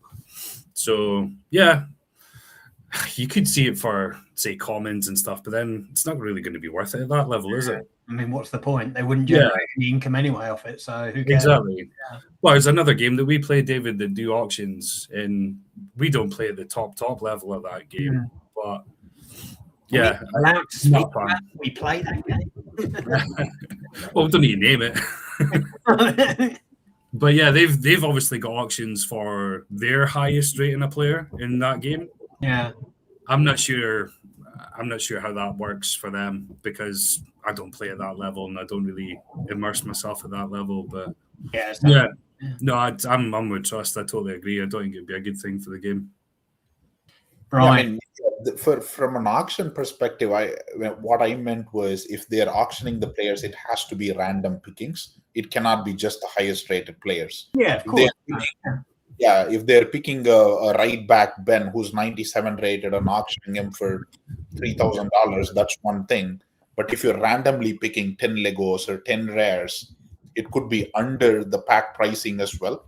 That will offer people options. So that's what I meant. But yeah, if you're handpicking ultimates or like 92, 93s and auctioning them off, then that might not do any good for the market. Yeah, it might be fun at a lower level. Sorry, yeah, Brian have his here as well. Well, so I guess my question was, so I was just thinking like MFL would be auctioning off top players. Is that kind of the concept? I think. Yeah. No, I like the idea of us maybe being able to auction our own players off. Start with low prices and people bid up, to a certain closing time. Actually, that might actually help the market. It seems like there's a lot of players that are priced really high, and things aren't really moving. So I think that would be good. No, but yeah, I kind of agree. Just MFL, just auctioning off top players. I think, Sid, your example, 3,000 for Ben. I mean, if they were kind of, hanging some really good players out there at a really high price, it's a pretty high price in this market, even for Ben. But in general, 22-year-old 97 right back, right? I mean, think of like a 15-season utility. Would probably you'd like to see those. You'd like to see those kind of come across more organically through packs. Agreed. Through progression, yeah, I agree as well. But generally, the idea of an auction at a larger sense amongst all the teams, that could really help, actually. That's not a bad idea. I mean, if you're auctioning off your players, yeah. But I think from a MFL to do the auction, I don't think that would go down well, So it's interesting, though. Not sure it ever gets implemented, but yeah.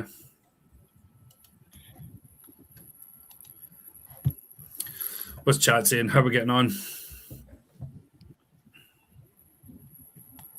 Totally with trust. Risu agrees with you, trust.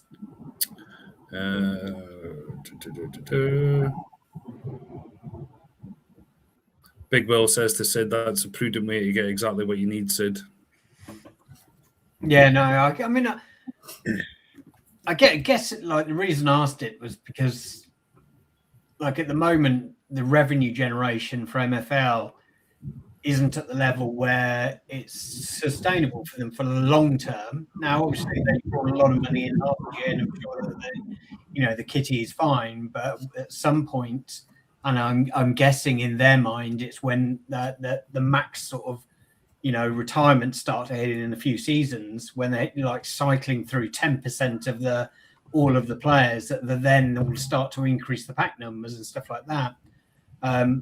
I would love to see a Lego pack return, just because I don't know, it's just fun on the market. I understand it was fun in the past, but I don't, you're right. I'm buying rares at the moment, hoping they become progressive to Lego. So I don't want more Legos hitting the market. Probably not at the moment, but yeah. So yeah, it's interesting anyway. But I'm with you there. I'd like to see Lego packs, but then me and you, David, are at a similar level where it's between silver and gold. You need more Legos, so you'd happily buy it, but you maybe wouldn't throw all your MFL to one Lego pack. Do you need it though in the long run? Sorry, I mean, do you need Lego packs in the long run? I feel like if we have this reverse power creep eventually, things are going to get to where they need to be. Like that's the whole free market conversation, right? Let things fall down to where they need to be. I understand it'd be a good revenue generator for them to bring those back, because people would snatch those up really quick. I don't know what you'd set the price at. They wouldn't be that many there, though, so I doubt I'd ever get one anyway. There'd probably be like 5 an absolute max. But yeah, imagine the complaints in Discord afterwards. Yeah, there's already complaints about not getting rare packs or packs fast enough. So it would have to be a small number, because they wouldn't want to massively impact the market or the power creep. So yeah, between 5 and 10, I think would be a decent number. And then you could maybe see it's just a shortcut to that progression that you're trying to achieve as well. So, but then I also like the idea of like different packs, like nationality packs or age packs, like an 18 to 22-year-old, pay a higher premium to guarantee that that's in your pack. So yeah. So Kev wants some young Colombians. Nice. Okay. I do love the idea of younger packs to be able to be purchased. I do like that idea. So that's a way to pay more MFL for the player you're looking for as far as age goes. I'd be fully on board for that. Well, MFL make more money on them.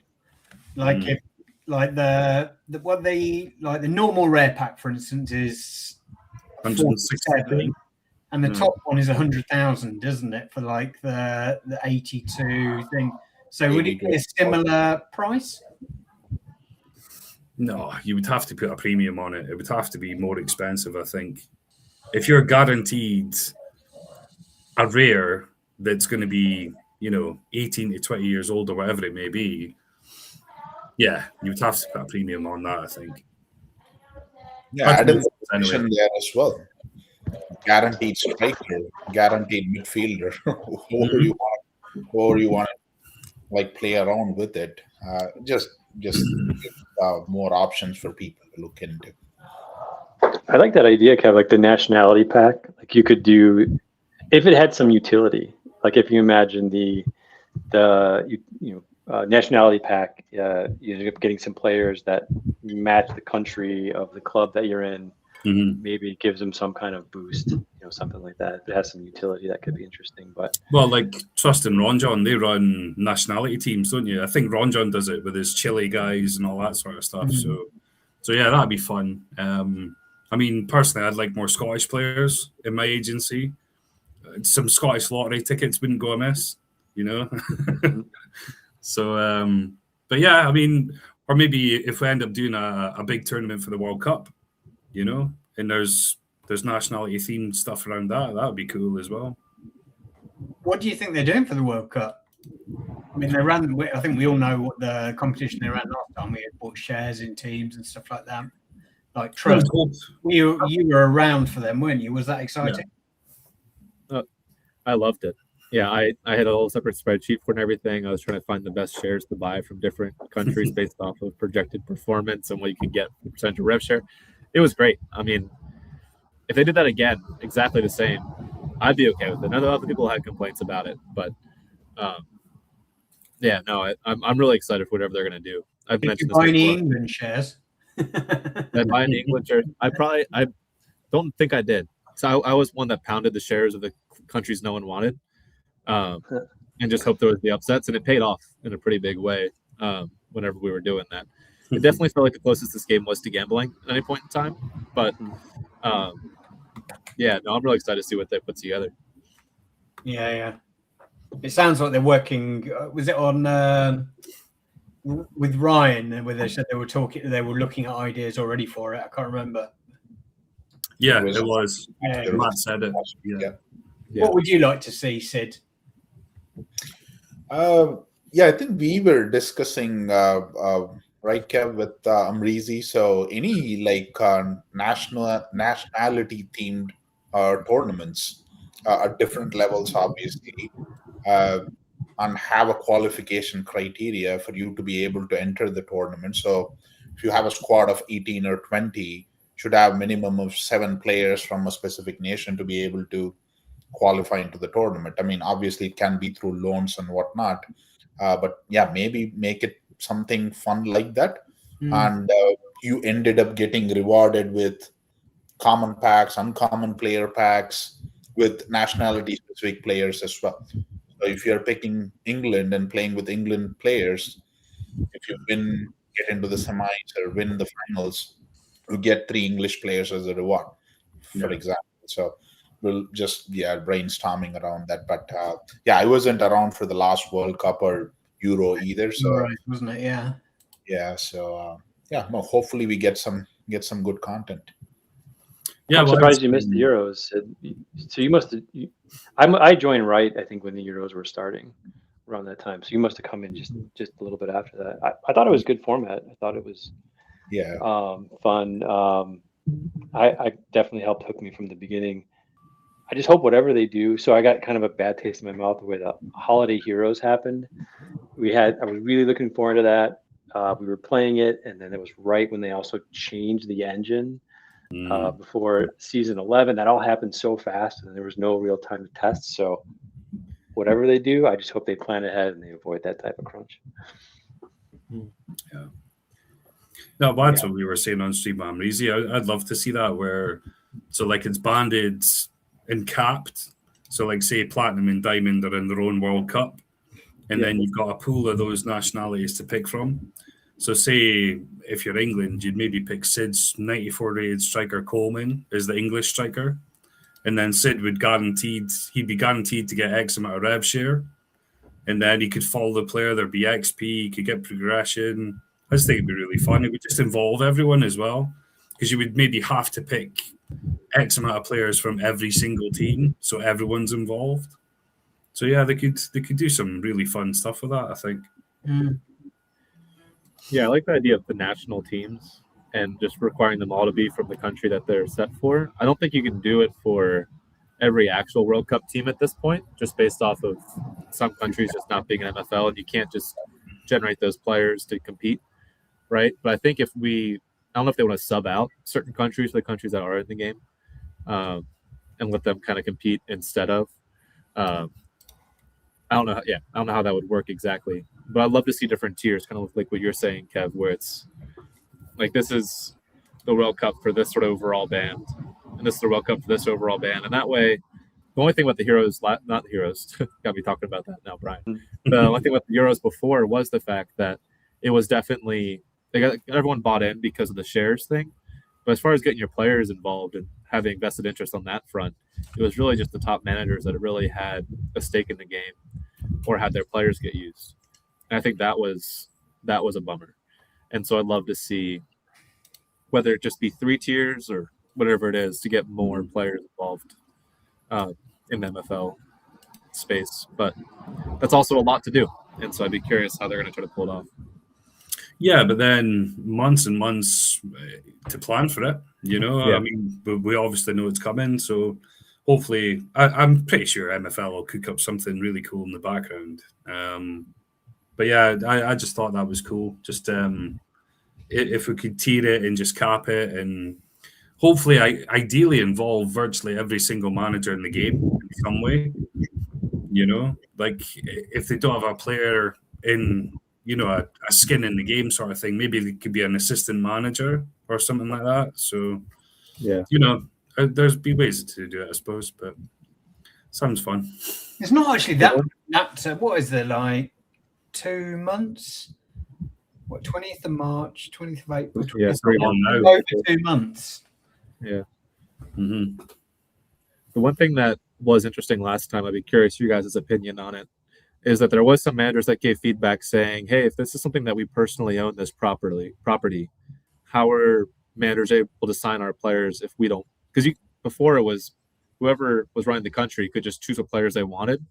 There was no contract sent out. There was no, yes, no, I want my player to be in this. Mm-hmm. And so there was some feedback as far as, hey, this is my own personal property. How do you get to decide how it's going to be used in your game? I don't know why you wouldn't want your player to be on the national team. Right. It sounds like a fun thing. But there was some feedback on that for like managers that were managing the French team, had an English player. They didn't want to play on the English team because they didn't want the English team to be better. Right. And that was the main, that was the main thing. The big things I would say there is it would have to be in preseason, MFL preseason. So your player wouldn't be doing anything or getting any XP anyway. So it makes sense that they would do it then. And every manager would be guaranteed, say, 4% rev share as a minimum, So, yeah, I think there's ways where it would keep people happy. But I see what you're saying. Before they did, each you get a player. The players get this percentage of the team's rev share, however they finish the World Cup. But some players still didn't want their players, even in an off season, even though because it was still in the alphas, I think.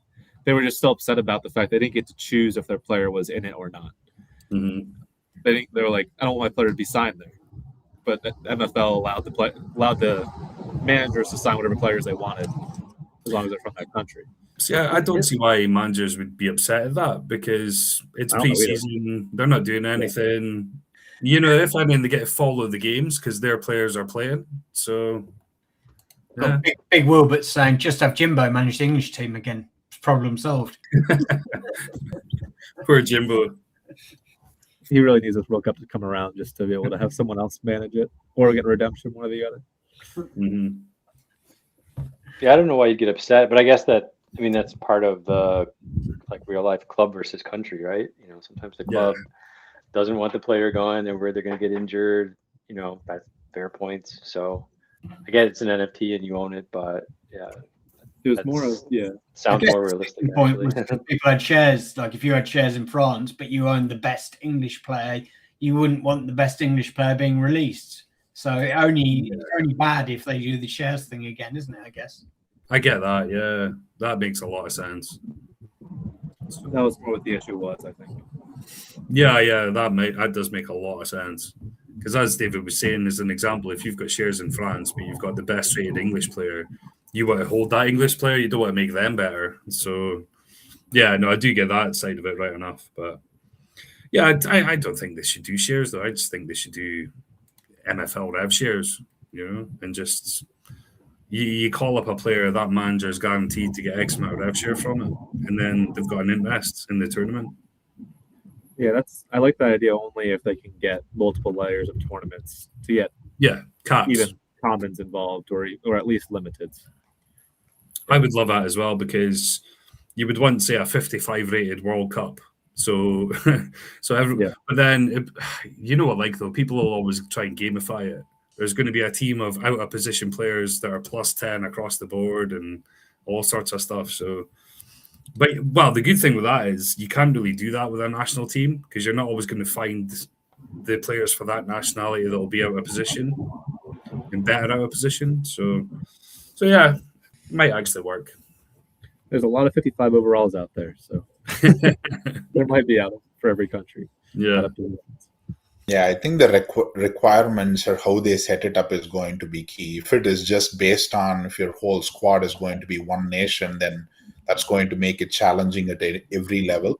If they just say, hey, 4 players from Japan, and you qualify as Japan national team into the tournament, then that would make more sense. Again, I don't know the schematics or how the numbers look like in terms of the distribution among nationalities.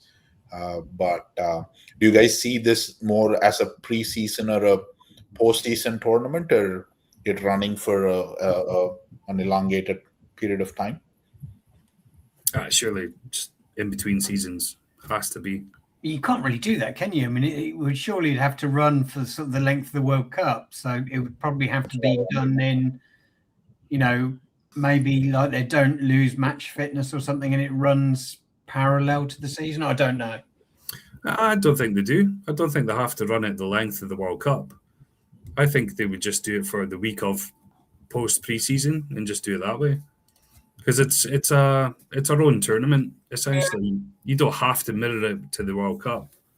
It's more just a celebration. Was the Euros one, was that the whole length of the Euros? I don't know. Trust though. It was the whole length of the Euros. Oh, was it? But it was also in beta seasons, and so it was not too. It wasn't.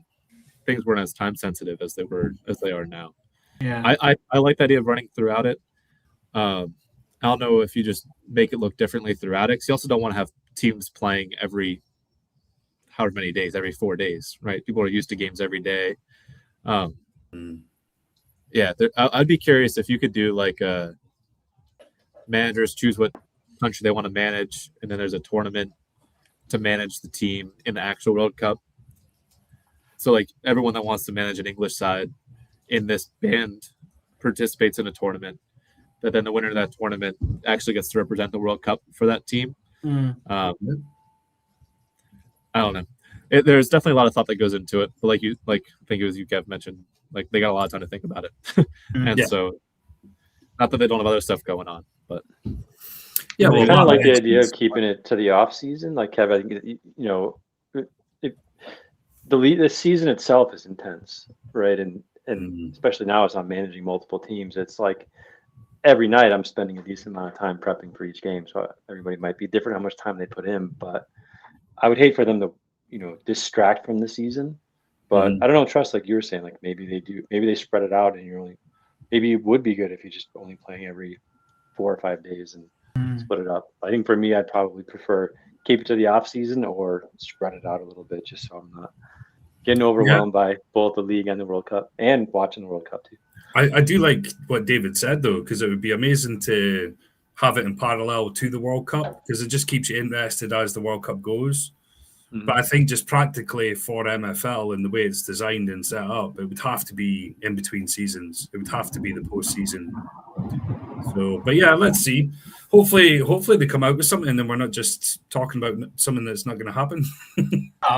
99 sure they'll definitely come out with something. You would hope so. And pretty much everything they've done has been brilliant as well. Holiday Heroes. Yeah, there was some complaints over various stuff. And what was the Halloween one? That was brilliant as well. The rabbit one? A bit of fun, wasn't it? Where players go around kicking, running on the Rabbit pitch. play. Rabbit play. That was cool. That was a bit of fun. And Goal Rush. Goal Rush was brilliant. Like literally, they knock it out of the park most of the time. So I trust them to come up with a good idea. No pressure, Matt, if you're watching. I'm sure he embraces the pressure. Yeah. Well, he did mention it. He was the one that came up with it, I think, on his show with Ryan. So it is something they're obviously thinking about. So yeah, let's see. I'm sure they'll come up with something cool. As David said, he's rattled off all those tournaments that went really, really well. Obviously, Holiday Heroes gives Brian PTSD, but I mean, apart from that. So Holiday Heroes was fun, but man, that game, we had like 2 days after that between the new game engine and the league starting. But I'm with you there. It was difficult. Yeah. I will say, so look, according to our schedule, I believe a season is going to end on June 20th. Based off of how things are currently structured, next season ends May 10th, and then it's June 20th. And so if we have World Cup starting June 11th, maybe they start our World Cup late, do the group matches every day, and then basically just do knockouts synchronized with the World Cup.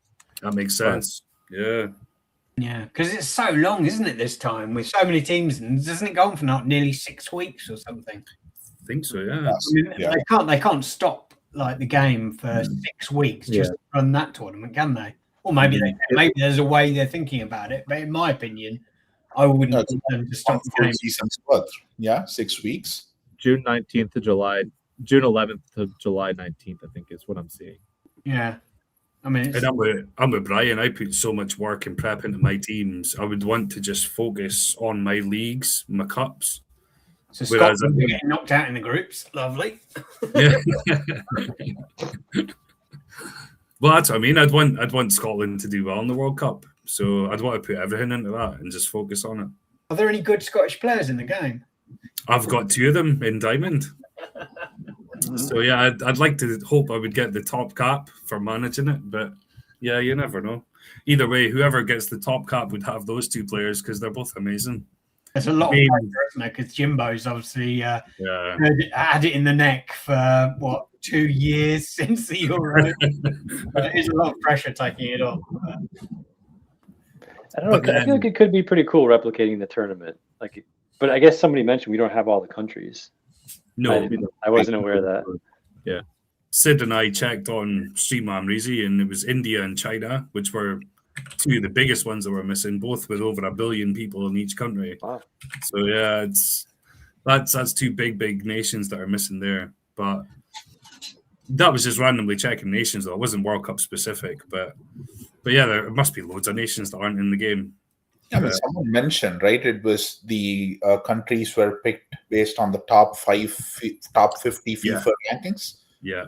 At the time of whenever the minting started. So yeah, not quite sure what other nations are missing either. So right now it is 50 active nationalities. What we think. Got Hamez saying he's just about to start the swim part of his triathlon, but he's still messaging. Maybe he's in like one hand like that, still messaging with it. Yeah, that's mad. Put the phone down. First part, right? It's actually not even a race. He's just doing it for fun himself. That's why he's messaging us. Yeah. Brilliant. All right. Right. Is there anything else you guys wanted to speak about? No, I think that's it from me anyway. I'm just really pleased to meet Trust finally. It's been a while. I've been due to meet you, so thanks for coming on. Yeah, this was a good time. Definitely, hopefully excited to do more of these at some point in the future.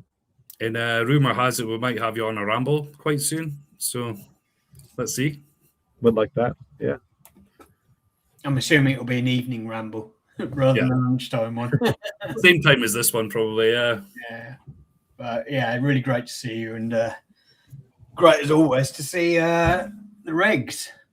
Yeah, good to see the boys as always. Yeah, but Right. If no one else has got anything, then that's everything from us this week. And we'll be back next week. Well, I won't be back next week. Is it Amrezi hosting next week? I think so, yeah. You're always welcome to join, David. No, I was looking forward to watching this week, but yeah, obviously I was called into action at the last minute. But yeah, it's all I don't mind. I love doing them, but I quite like sort of sitting back and just watching them as well. Sometimes it's nice to sort of like, I agree. Not have to chat all the time. Just shut up, lie on my sofa, and watch people ramble on about stuff. But I might pretend I'm busy for one just so I could watch it. You know? And then you can bait people in the chat, which is always good. But, I'll pretend I'm doing a triathlon. thanks for joining us, everybody, all the guys, and we'll be back next week. Bye.